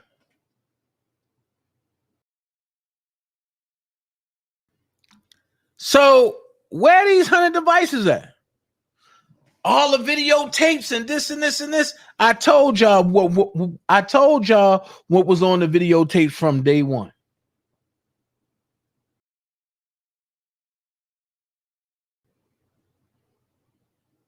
We ain't gonna sit back and act like they wasn't running around YouTube talking about all these devices and this, and they even got a damn channel called 100 Devices. No, hell no. We ain't gonna let that go. You know what? Oak Cove, I think y'all don't need to jump on nobody else's channel. Now I'm about to come in. Now I'm about to turn into the Pied Piper. I'm about to turn into the Pied Piper. And I'm about to sift YouTube of all the racks. I'm just trying to figure out where the 100 devices, where the child pornography at. I mean, I'm just trying to figure out. I told y'all those devices that they took was nothing but the tour and nothing but new music. I told y'all what it was. So now the Olsen twins, y'all can come out of hiding. They not going to use y'all testimony.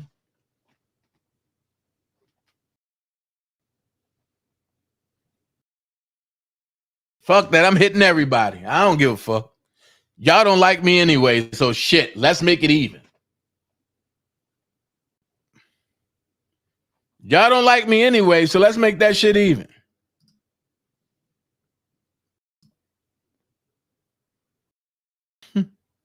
Where?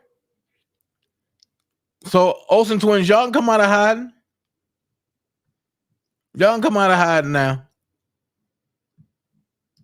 Shit. Ain't nobody worried about y'all, but they ain't gonna use y'all testimony. That's what y'all worried about. I'm just saying. I'm just saying. Where are the child pornography tapes? They ran with this man a pedophile. Nick Charlemagne.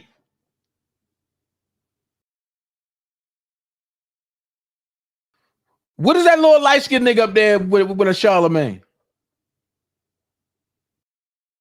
Where the little light-skinned nigga at? What is his name? Do anybody know his name? For that little light-skinned nigga that was on the Breakfast Club. The one that got the over-underbite.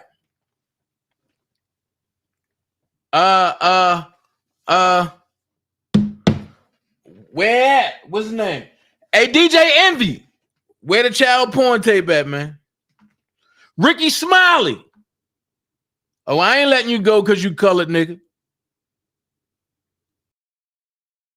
I'm gonna make y'all hate me. I'm gonna call in radio stations every day now. Hey, Tigger, you ain't gonna lose your job. Charmaine. What is that other girl name? Shit. What other girl name over at WGCI? Charmaine and Kendra G. I don't trust nobody that go by anything G, because they all stink. And especially that little light-skinned one that live in New York, but I live in a Section 8 house. And the one that be running around telling everybody, Joy with me. I'm with Joy. Joy ain't with no you. Joy is right in Atlanta right now. But I'm going to leave that right there. Because I ain't supposed to be telling that. She not even in Chicago, dummy. I'm just trying to figure out. Steve Harvey. That's right. You ain't been right ever since Bernie Mac died, man. Where these child porn tapes at?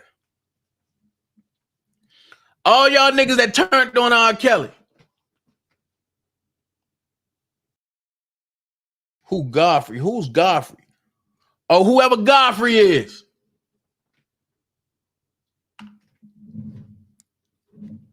Angela Yee crazy, so I don't care about her.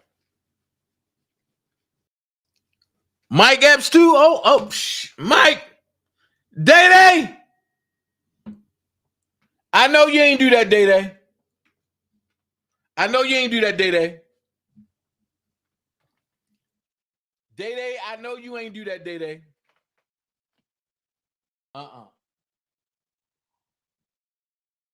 Godfrey, a comedian.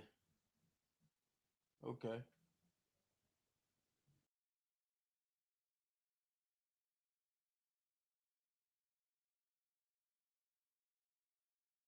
Rick Ross ain't said nothing about Rob. Rick Ross made a comparison. Don't start no war like that. You said Kevin Hart? Kevin Hart, look, Too Short, I know you ain't say nothing about Rob. Charlie Wilson, I know you ain't say nothing about Rob. Well, Tank rolled back his joint. Master P rolled back his joint.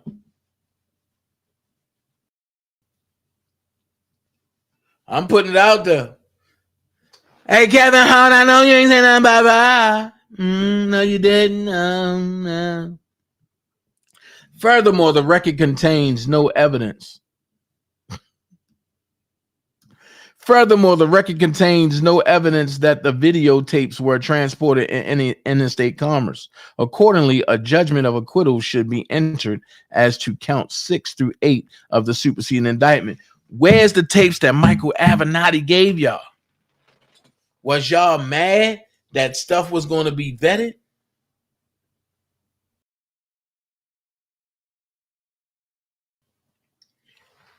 Hey, Lawrence, what song Rick Ross called R. Kelly a pedophile? And I'll play it right now.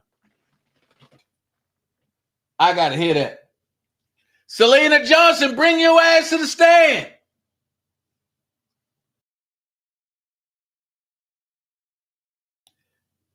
Yo, should nobody even be looking at Vlad? He a Russian informant. Man, ain't nobody messing with that dude. He a federal agent. And you mess around and say Vlad name too many times, you might get hit by the feds.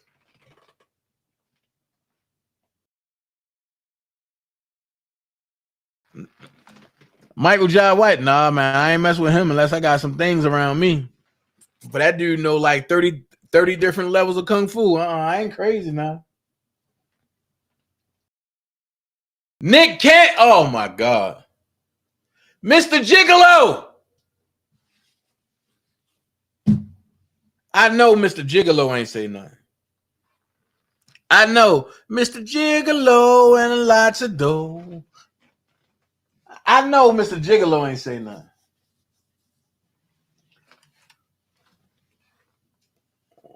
Wait.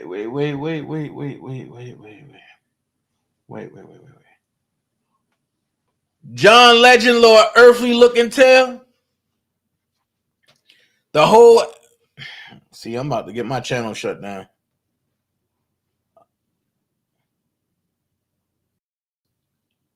Vince Staples. What about Vince? Vince Staples said something too. Jada Pinkett, the real pedophile Smith. She a real pedophile.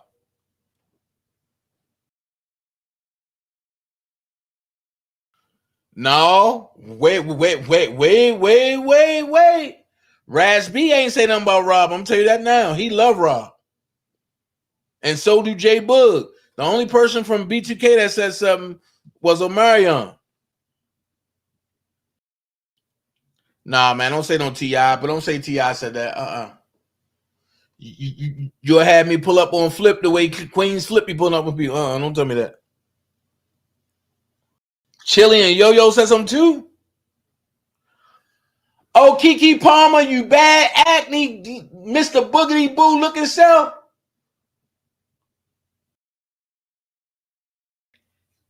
I got some folks on Facebook. A taxi.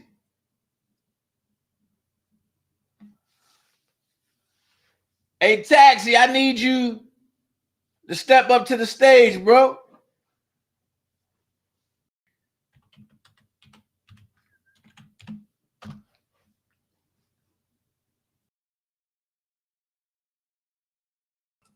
I need you to step up to the stage, taxi.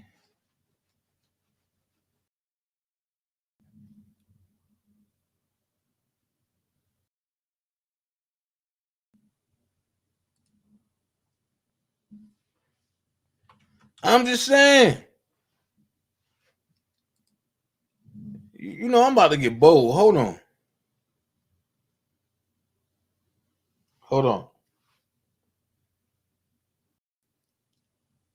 I'm about to go real in.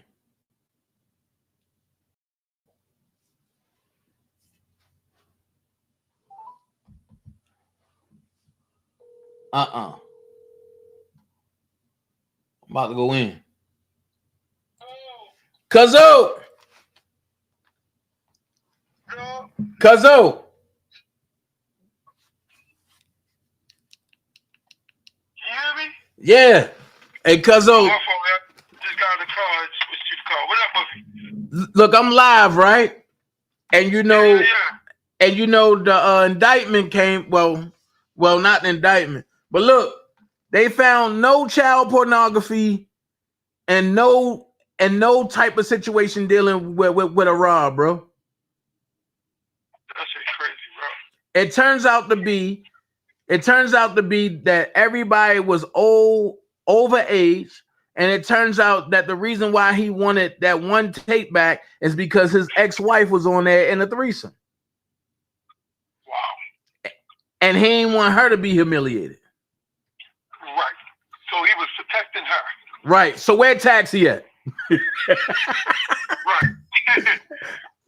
I'm going after everybody now. But it's, the crazy part is this, though, man. This is what they do to our black males, man. This is what they do to our black males in America. And they get us to a point where we can't even defend ourselves because, man, Cuzzo, did you see that video I sent to you? Nah. Hey, man, you got to check this out when the white guy that was on there explaining us, breaking down the actual bar rules. When I say bar, I mean the law. The bar rules of America. And so he went into the definition, the real definition of the word lawyer. Right. Or attorney. Right. It means actor. Right. You hiring an actor to put on a show, to lie, and whatever actor gives the best performance is who wins. Right. So when you hire an actor, when you're hiring an attorney, you're hiring an actor, and that's why it costs us so much. And on top of that,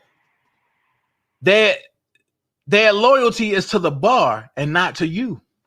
Absolutely. But so he breaks down the rules of the bar so people can really understand it. Even when the word indictment doesn't mean indictment is a bank term, he said. Right. Look, send me that video. I'ma play it. I'ma play it tomorrow. The indictment is a bank term that is saying that when you get indicted, that they saying that they believe you owe a certain amount of money.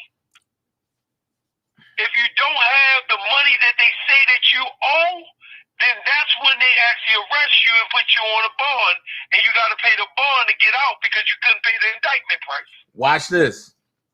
That's why it's called legal ease, because they mix everything together. This is what I've been telling my whole audience for the last year. This is why, honestly, I stopped teaching this stuff, and because I thought that people wasn't paying attention. I'm about to go back teaching this stuff because this is stuff that people need, bro. Bro, it is. I'm telling you, Cuzzo, this was the best educated video that I've seen in my life. Man, put that in my inbox now. I did. I'm gonna do it as soon as I finish driving, man. Because I'm going back to the house right now. I'll send it right on over to you. It was the best educated video I ever seen in my life, and it even told you how to handle the police when you get pulled over. I keep telling you, because when they swore to that oath, they are now agents, and agents are not covered under the unalienable rights of the Constitution. I be telling everybody that, and the only reason why people sitting in jail is because they consented to it. Absolutely. Absolutely, because he said you got 72 hours. If you get a ticket, you got 72 hours to send it back. And all you got to do is write this certain thing on there. He tell you in there, and he said you can send it right back, because nobody can tell you once you give your license and your registration to the officer, they cannot tell you how to operate your vehicle, because the vehicle is showing ownership, and your ownership gives you the right to operate your vehicle in whatever way you want to operate it. So if they feel like you're going too fast, that's their opinion. But even on the highways, you got a right to be on the highways and the freeways, and they can't take your right away from you by telling you you don't have the right to operate your vehicle the way that you want to. You have the right to operate your vehicle whatever way you feel that you want to operate your vehicle. It's crazy, man. Once he breaks this thing down, I'm like, oh my goodness. And see, and this is what I've been trying to tell people the whole time. When they pull you over and they ask you, and you know you was driving fast, you tell them, I'm not driving. I'm traveling. Right. Because then you taking yourself out of interstate commerce and putting it in real life commerce. Absolutely. I be telling people that. That's why you know what, bro. Sometimes we need all this education, man, because the reason that we fall victim is for a lack of knowledge. Listen, I'm glad you said that. Because now maybe folks that look at me on YouTube will really understand that when I teach these classes, I'm teaching them from a point of experience. Exactly. Yo, exactly. If you get a ticket, just sign it under duress and send it back. Right. You said you got 72 hours to send it back. You put this one code on it, section such and such, such and such, said I can operate my vehicle. And this, man, it's crazy when he broke that thing down, man. And when they give you the slip, sign your name and put all rights reserved, 301. Right. He said when it comes back to the office, they dismiss it. Right. As soon as they get back to the office, they say dismiss it. Yep. And right underneath that, put sign under duress and give it back to the officer. What the officer going to do? Tell you he can't take that? No. You got to take it because it's in your book now. And if you do anything with it, your book becomes null and void. And guess what? You lose your job. Right. Right. I be trying to tell people like, yo, I'm man, boy. Hey, this judicial system is an absolute joke. And what they do, they play on our ignorance. They play on our ignorance. But I'm telling you, I'm getting ready to educate myself a little bit more because he was telling the people from the, explaining that the people from the bar that pass they like you said, they have a dedication to the bar, but they don't even know the rules of the bar. They don't even know how to break it down. But then watch this. Let me ask you this, Dunk. 1996, right? Mm-hmm. You was flying, right? Yep. Did you need an ID to fly? Nope. You ain't need. Sure didn't. You ain't need no kind of ID to get on the jet. Nope. Sure didn't. None. Sure didn't. Okay. At 15, did you need an ID to fly? No, I didn't.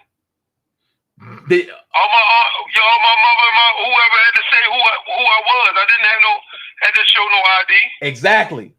And you had to have a mother, father, or to say, or to vouch for you, right? I'm talking about. There was a guardian. Yep. But I'm talking about you have no guardian with you. I don't think No, I didn't. I used to go visit my father in Colorado. I didn't have to have ID. No, but you had to have a guardian and to say that you needed ID, right? Right. Well, my mom used to take me to the airport, and so I would pick my ticket up, from the front desk like I normally do. But they just had to vouch that that's who I was. Watch this. But you get okay. Let me break it to you this way. A limo come and pick you up, and you have no guardian, no nothing. You just use a passcode. Right. At 15. Right. Impossible.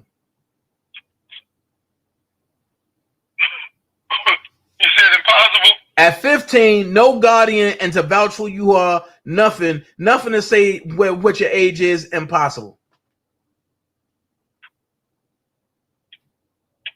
True.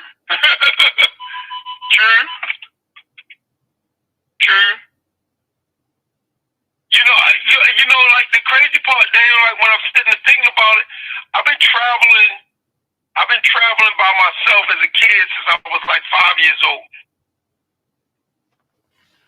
Right. I've I've been traveling by myself since I was 5 years old. I don't remember my mom having no ID for me. Okay. I think she only had to show her ID. Okay. But somebody had to show an ID, right? Right. I think she had to show her ID for me because, you know, my father was in the military, so I would go and visit him. And right. so all they would do, that's right. when she used to be able to go all the way to the gate, give me to the stewardess. Right. They'll put me on the plane, and then they pass me to, if I had to connect the plane, they give me to the next stewardess. But wait. But you said the key thing, somebody had to show ID. Right. I think my mom had to show, yeah. There's nobody that showed ID for this young lady. Wow. Now watch this. You're a man, right? Of course. Yep. I hope so. Right. And you ain't going. America go, I don't know what the hell it is no more. Right. And you ain't gonna fly no woman out and then don't see her, right? Hell no. Okay. And you ain't gonna fly no chick out and go give her a hug and then tell her to get undressed, jerk off, and then run out the door, are you? Heck no. Okay. All right. Heck no. That don't even make sense. Go look at my live today. All right, I'm gonna go check it out. All right. All right, cuz and once you check it out, call me back. I guarantee you ain't gonna be able to stop laughing. All right, I'm gonna send this over to you right now. I just pulled up at the house. All right. All right, cuz I love you, man. All right, lay back. Now I'm gonna say this. I don't know who this block is, but I know who say block. You still taking credit for Ty work. I don't know who Ty is. But what I do know is that since you came in my chat, I'm going to expose it. Y'all, you was over at the Boski house last night, and y'all was on the internet, and dude was acting like he was somebody else. Watch this. You can fool you can fool the folks over there, but I'm gonna give you some real shit about us over here. The only time that dude manifests is when you get around Daboski. If he was a real person, why can't he manifest without Daboski? Make it make sense. Like I say, y'all gonna fuck around and get y'all boy 40 years. Watch. Now, back to what I was saying. That's how you deal with stupid dummies, fat, overgrown, Beavis butthead, Big Bird looking bums.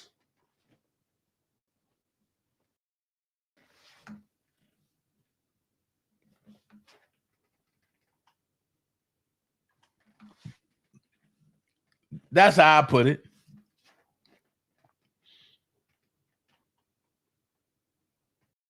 Like I said, I'm not even going to entertain y'all no more. Why? Because y'all not on my level.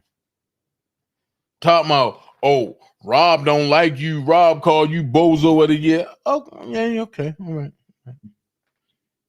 That's not for me to even prove that you're wrong. I already done proved that y'all be using the fake core links, but that was programmed by your boy. Me and him don't even beef no more. We don't even go at it no more. I feel the way I feel. He feel the way he feel. I'm not beefing with nobody, but I know the truth. Tell them motherfuckers to come tell the truth. Then I'll consider beefing again. Until then, there's no need for me to beef with them people. If you can't tell the truth, then you are a liar. And I'll say this, white girl. You talking about Joy this and Joy that. Joy don't even know you. Joy clowns you.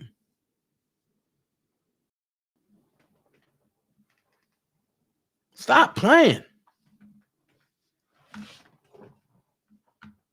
Y'all want to be so known. Oh, yo, Robert touches me. He like, man, look, get out that man nuts. He ain't nothing but another man. Just because y'all see me around him, all of y'all want to hate. Oh yeah, he this. Big Bird, stop playing. Or should I call you Swollen Big Bird? Because see, one thing about you on the internet, you got a lot of mouth. But when Lady T walked up on you, you ain't have shit to say. Why is that? You was explaining yourself. Well, Lady T, I didn't do nothing wrong. I didn't have nothing wrong to say. Chi-Town's finest. I didn't have nothing wrong. I didn't have nothing wrong.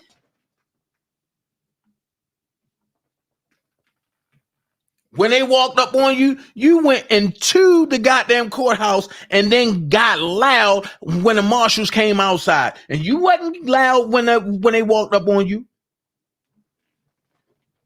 You got you got low. But then you come on the internet and talk trash.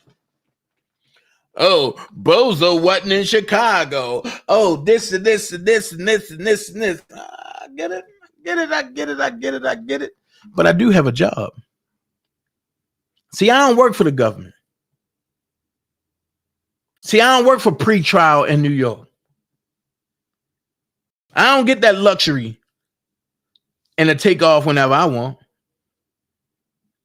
I don't get that luxury of looking up people from your job computer.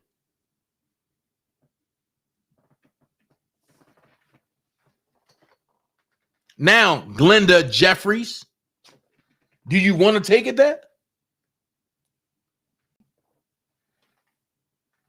Because we can go there. If you want to take it there.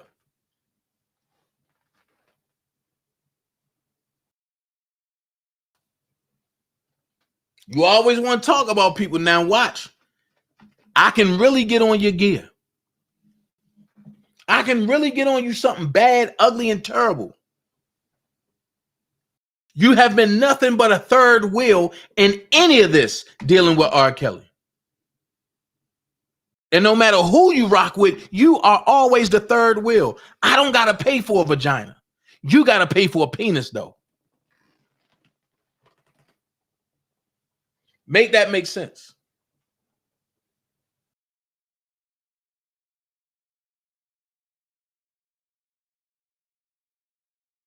I don't play games, especially with people like you. And I did good because I ain't called nobody a bitch. God working on me. So sit your raggedy $5 tail down and go finish doing what you're doing. Go finish being the suck guy or girl and for your boy.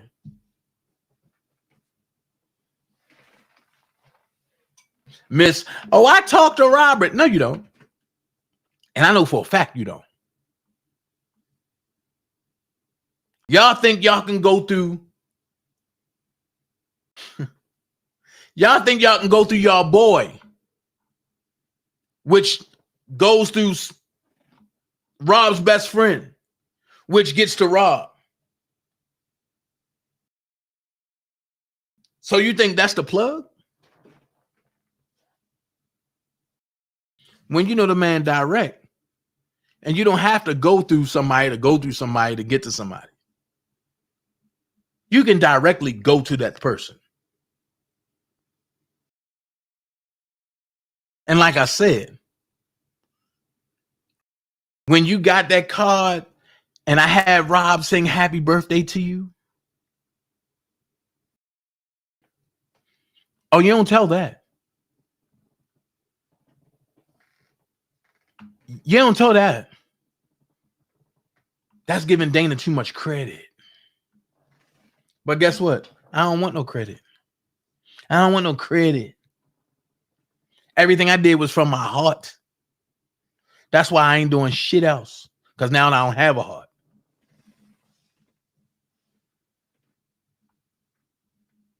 And like I said, how you going to fight for Rob but uphold a nigga that was trying to keep him in jail?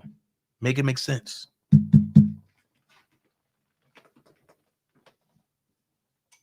I'm one of the ones you couldn't buy. And y'all tried awfully hard. I guess I'm too solid to even deal with that. So if you think paying for a little lunch meal is going to turn me,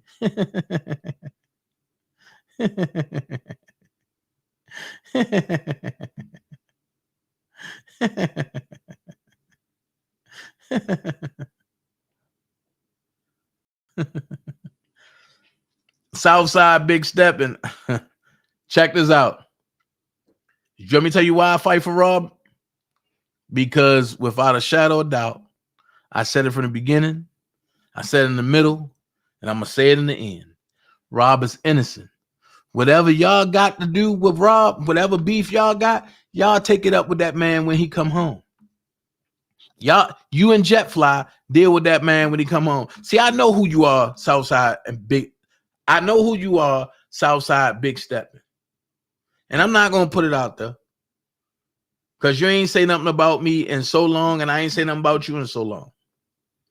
But at the end of the day, y'all did what y'all did to try to keep him there, bro. And it ain't working. We going to spin that block in New York.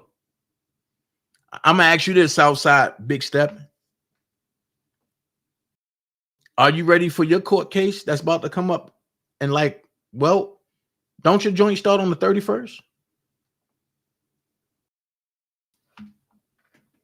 Like I say, man, Rob coming home. Rob coming home.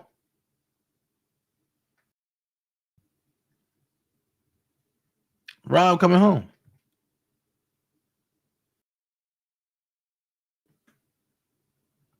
And I've always maintained that stance. If it was y'all and we was on good terms like that, and I knew y'all like that, I would do the same thing for y'all. So trust me, it's not just Rob. I fight for all my friends like that. It's just that I don't have a lot of friends. And all my friends are real steppers. Real steppers.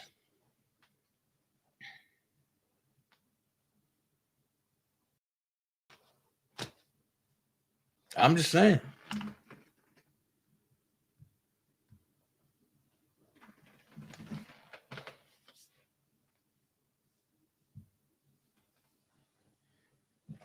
I'm a hard cookie to crack. And I think I'm one of the last of the dying breed when it comes to real friends. A real friend ain't going to say nothing jacked up nowhere. And y'all can't find not one video when I'm talking bad about Robert. Only thing y'all can say is, Robert, don't carry yourself like that. And you supposed to be representing Robert. Guess what? I'm Dana. And I can represent anybody I want. But when you violate me, I got that right to violate you back. The problem is, will I take that chance or not?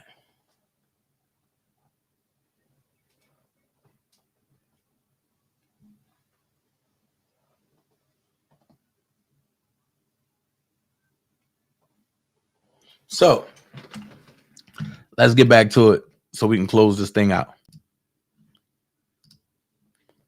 The government's evidence that defendant did knowingly persuade, induce, entice, and coerce any individual to engage in sexual activity is insufficient as a matter of law as to counts 9 through 13. The government takes the position that simply because a sex act is unlawful because of the age of the complainant, it automatically follows that it has proved inducement. Hey, Atmos, where you at? Such an interpretation renders the inducement language superfluous. The government's evidence showing that defendant enticed or coerced the minors identified in counts 9 through 13 of the indictment is insufficient. The government also failed to prove that defendant committed the inducement counts using the mail or any facility and means of interstate and foreign commerce. As to some of the complainants, the trial record is absent of any connection to interstate commerce, with the exception of Nia, who claimed that defendant arranged for her travel to Chicago. No complainant testified to any connection between the commission of the alleged criminal offense and the use of any facility of interstate and or foreign commerce. Finally, As to count 11, the government was insufficient to show a violation of 18 USC 2251A. Conclusion. For the foregoing reasons, this court should enter judgments of acquittal as to each of the counts of the superseding indictment. Respectfully submitted, Jennifer Bonjean. Now watch this. Watch this. Tomorrow, court is out, right? Tomorrow, there's no court tomorrow, right?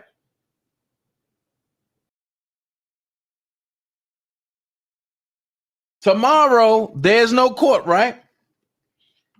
Or let's do it like this. If there's court tomorrow, put yes in the chat. If there's no court tomorrow, put no.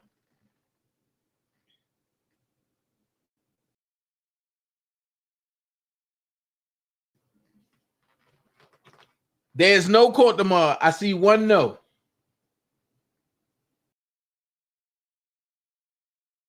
No, no, no, no, no, no, no, no, no, no, no, no, no, no, no, no. All right. All of y'all wrong. There is court tomorrow. There we go.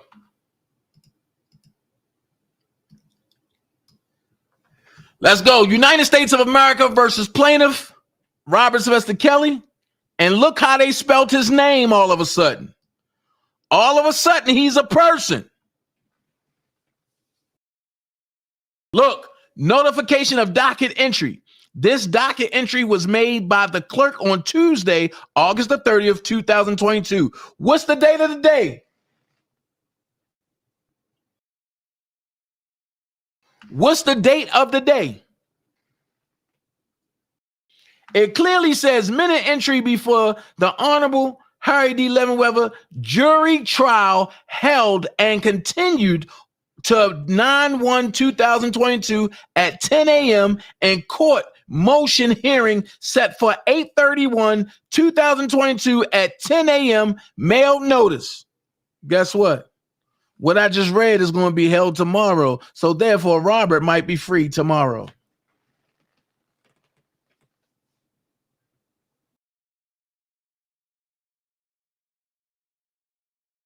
Robert, after tomorrow, Robert might not have to even go back. Hashtag free R. Kelly. Hashtag Bonjean strut your shit.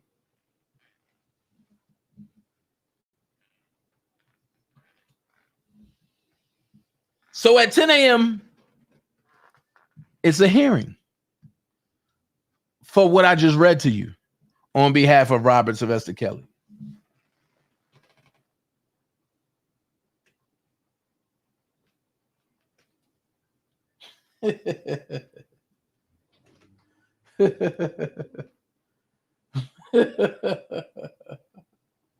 So I'm sending nothing but prayers up for Robert tomorrow. And then on top of that, as I looked on Pacer, I'm going to tell you, and I'm going to read it to y'all.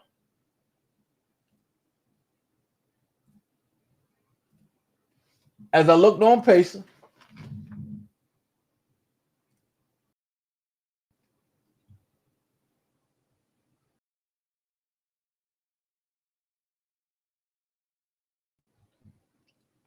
hold on.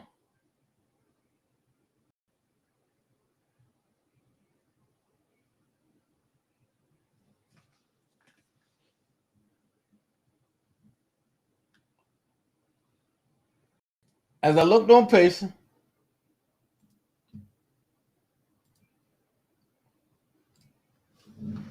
I see Court of Appeals docket number 221481. United States of America versus Kelly.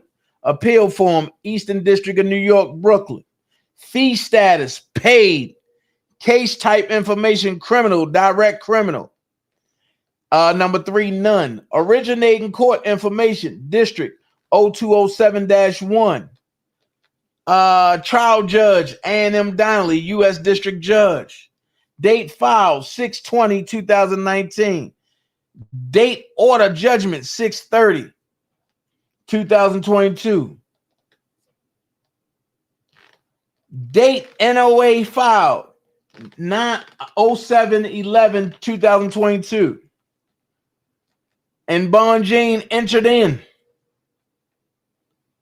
7/12/2022. Payment of docketing fee. 7/13/2022. Electronic index in lieu of record. 7/25/2022. Acknowledgement and notice of appearance. 7/25/2022. Form B on behalf of appellant Robert Sylvester Kelly filed.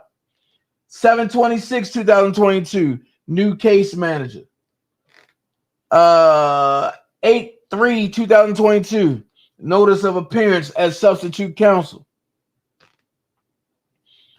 8/4/2022. Attorney Nadia Shahada in place of attorney David C. James. 8/6/2022. Acknowledgement and notice of appearance on behalf of appellee USA States of America file. 8/6/2022. Notice of appearance as additional counsel on behalf of appellee USA United States of America file. 8/8/2022. Attorney Kayla Cruz Benson for the United States of America in case of 22-1481 added.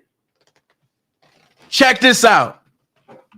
The government will not jump in a case and start adding itself as a person unless they know that Robert Sylvester Kelly case or unless the case will be granted. So guess what? It's only a matter of time and before they make it public. It's only a matter of time and before they make it public. And this in the Second Circuit Court of Appeals. It's only a matter of time before they make it public. I'm just saying. Let's not get there. But I'm going to play one more thing. Just in case y'all wondering what's on Prima Donna website, right? She got stuff like this. That's going to make y'all trip. She got stuff like this. That's going to make y'all trip. Hold on. Hold up.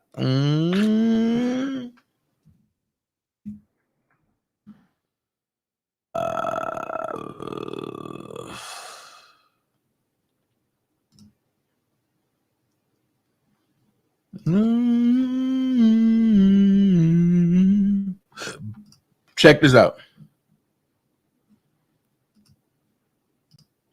This is stuff that Prima Donna have on our website.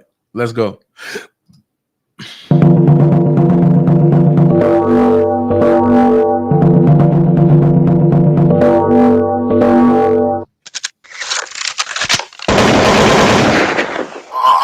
What's up with Don? I'm gonna call Don, yo. I got Don personal. I'm gonna call him.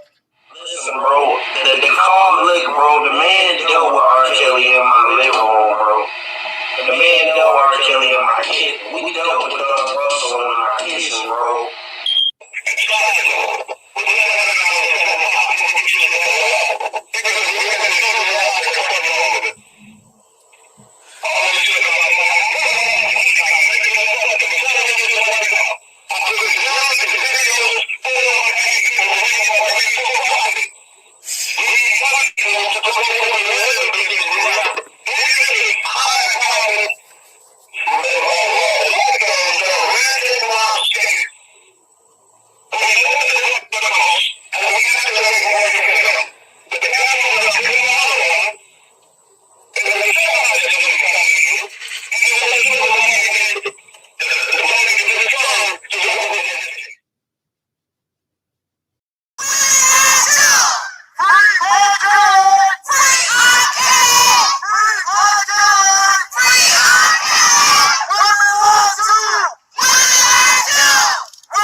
Now check this out. We're gonna get back to this prostitute.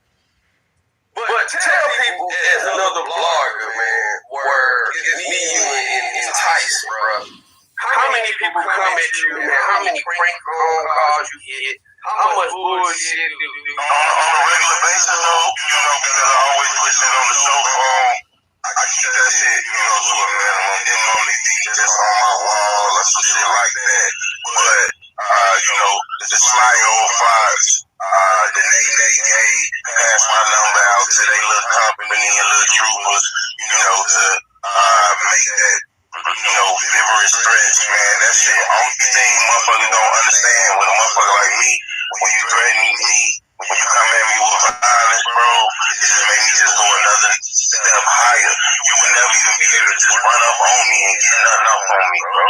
Like that, I don't even know who they playing with. Like, that YouTube shit, it be funny, bro.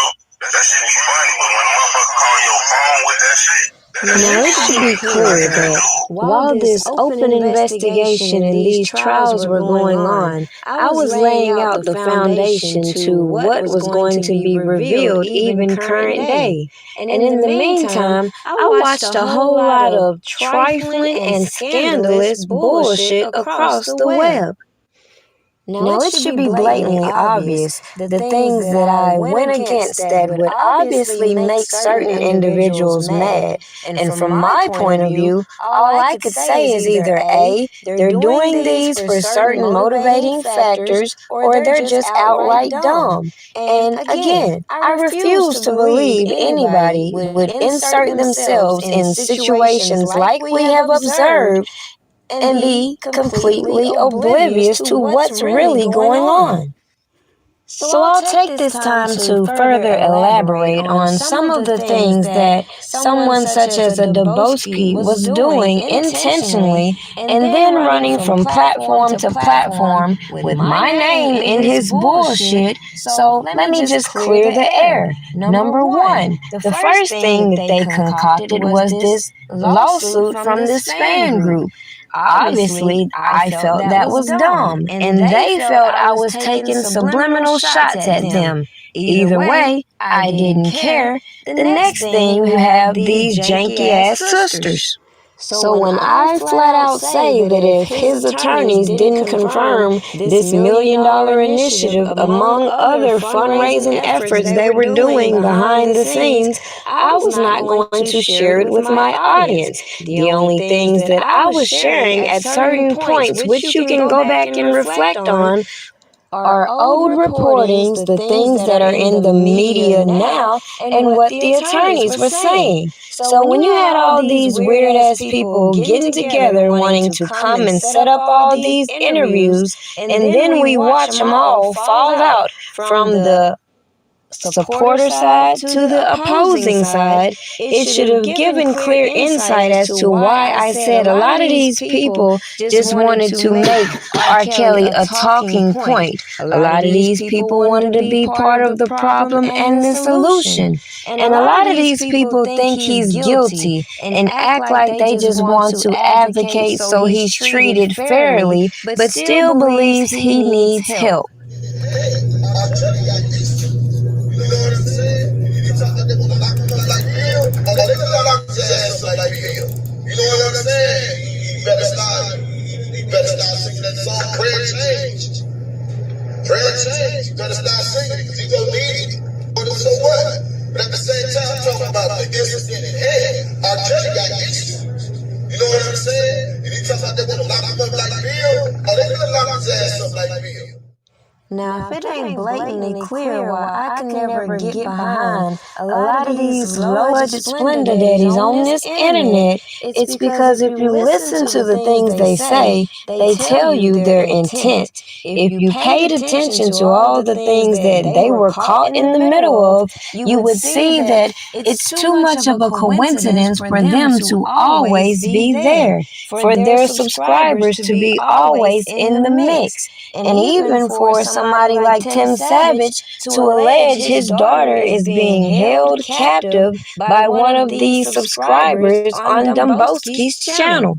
So as I continue to sit back and watch all the little attempts, let me just keep putting in your face some of the red flags that turn me off to some of these so-called supporters whom I've told you from day one came out of these little groups. If you also paid attention, you would notice I said, I believe there's a lot of fraudulent activity going on in these groups. And maybe in these people's opinions, these girls got in the way of their smooth transactions, and people like me make it a little hard to continue to defraud people so flamboyantly.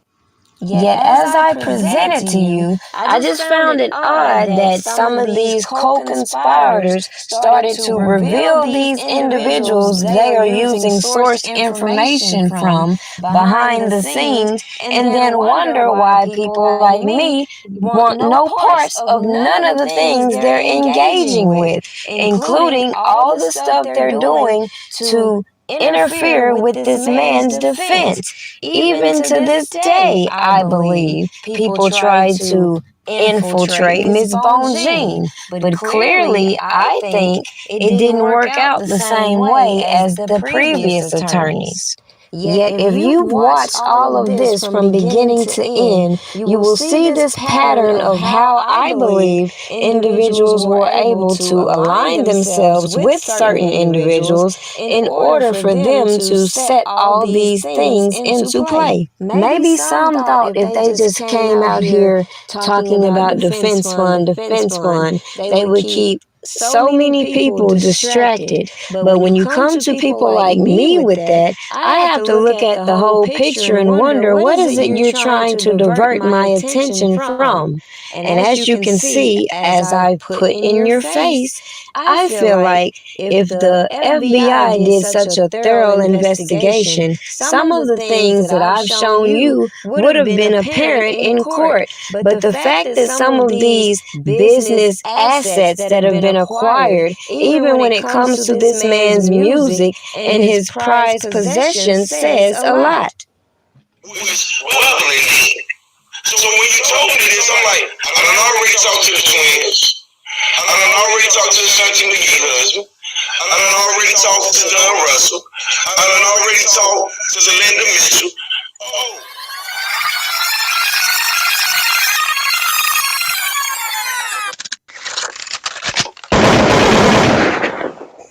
I'm a firm believer of if you let people talk long enough, they'll expose so much to you. Instead of trying to infiltrate and get certain information, let them reveal it to you. So in between trying to balance what I felt like substantiate the doubt that I had in these allegations against Robert Kelly and these goofy ass people who want to say they're acting on his behalf and advocating for him, I also had to keep myself separate from a lot of the shenanigans that they like to include people in. Like when I show you these chats that they sometimes forget that they included me in, where I watched all the janky-ass conversations just for them to get on YouTube and act so dumb. So when I give you these videos in Patreon, it's just to give you a behind-the-scenes kind of insight as to what shaped my content, and despite all the things you may have heard, there was valid reasons why there's certain people I would not associate myself with, despite all the bullshit they wanted to convince their viewers of. Like sweet as joy, next to get pussy. Picture rap, grab, loaded. By the words you quoted. Bow down. Tell Mary, one quick tea. What do we have it now? I do believe in my heart that 1999 video that was done with R. Kelly and that little girl, I do believe that little girl was underage. I do know for a fact that was R. Kelly in that video.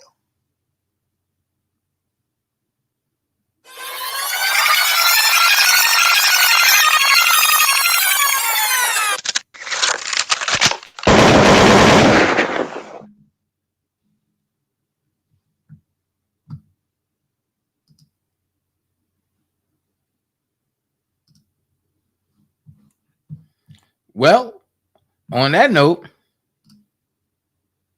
I don't like to waste time on stupid conversation. There's no profit in that. So if I'm around people that are always complaining with no solutions, then I'm wasting real estate in my brain for what I need to project. And what I project in my brain is what I project in my reality. So that real estate only has to be for evolution, things that are going to help me get where I got to go. You understand? Help me evolve. So if my conversation with you makes me stagnate, we don't have too much conversation either. I don't have no time for no stupid ass conversation. Say you love it, what you gonna do now? Hope you're ready, cause I'm really about to put it down. Girl, you know that I will never disrespect you. We love tomorrow, but tonight I wanna spank you. That ass, girl, gotta make it last now. Start off slow, then I'ma beat it up. Yo, what's happening? Jeez, y'all. It's your boy Papa Dope. Don't be mad at me. Street loose. Yeah. Tried to tell him. Yeah. Goddamn. What up? My lady pregnant again. But this time she pregnant with twins. Another collection plate. Come on, preacher, that's kind of strange. I'm sorry, God, I need that little change. I gotta do a couple things. Cause that stimulus, it ain't stimulate. Tax time, the mama got pissed and won't let them claim the baby. They shooting again. These just crazy, they need some help. Man, they shot him in the hip. He fell out and shitted on himself. My cousin Paul called fed time. Up the road, did a whole dime. He used to call home. I heard niggas crying in the background. Saying to myself, this ain't how we supposed to live. Turn on Facebook, man, another bitch that got killed. For the love that my dog losing weight out here smoking cocaine cigarettes. 8 years old, shot in the head, had nothing to do with that. That baby innocent. Go get George Zimmerman if y'all just wanna kill a bitch. That's why I'm asking Jesus. Hey, please tell me why you leave us. Tell me why you leave. These people wanna dead. On the internet capping, that shit is fake, bro. In the mirror showing your ass, putting no makeup. Man, y'all better wake up. Wake up, wake up. Wake up, wake up, wake up. Man, y'all better wake up. Wake up, wake up. Wake up, wake up, wake up. Man, y'all better wake up.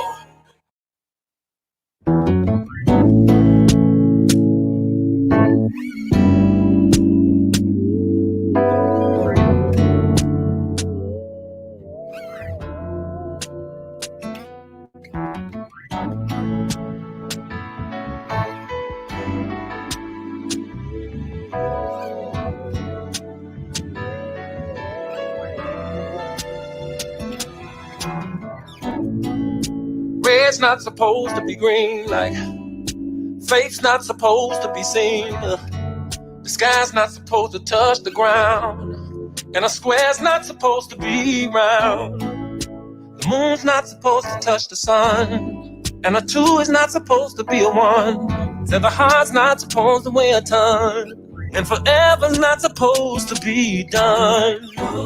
Winter's not supposed to come in June, and I am not supposed to have the blues. There are so many things that are not supposed to be, babe, except you and me. There are so many things that are not supposed to be. Ooh, babe, yeah, except you and me. Night's not supposed to be long. Yeah. No one is supposed to be alone. Understanding is not supposed to be confused. And the wind is not supposed to lose. Like fire's not supposed to freeze. Or like joy is not supposed to grieve. Like you are not supposed to leave. What I said I'm not supposed to mean. He is not supposed to have your heart. Baby, we are not supposed to be apart. There are so many things that are not supposed to be said. You and me. There are so many things that are not supposed to be. Hey, baby, it seems just like no seasons changing, or this earth with no creation, or a heart with no feelings, or a sickness without a healing. rose in spring, or bird with no wings. Just like a song out of key, that's how my life would be. Like the night skies with no stars, a lonely broken heart, no holding hands or walks in the park. That's how it would be if we were apart. Ooh. There are so many things, yeah, except love. So many things that are not supposed to be. It's like having nowhere to breathe. Like having no words to breathe. Like having no rain for the sea. There are so many things that not supposed to be. Not supposed to be. Except you and me, babe. Yeah,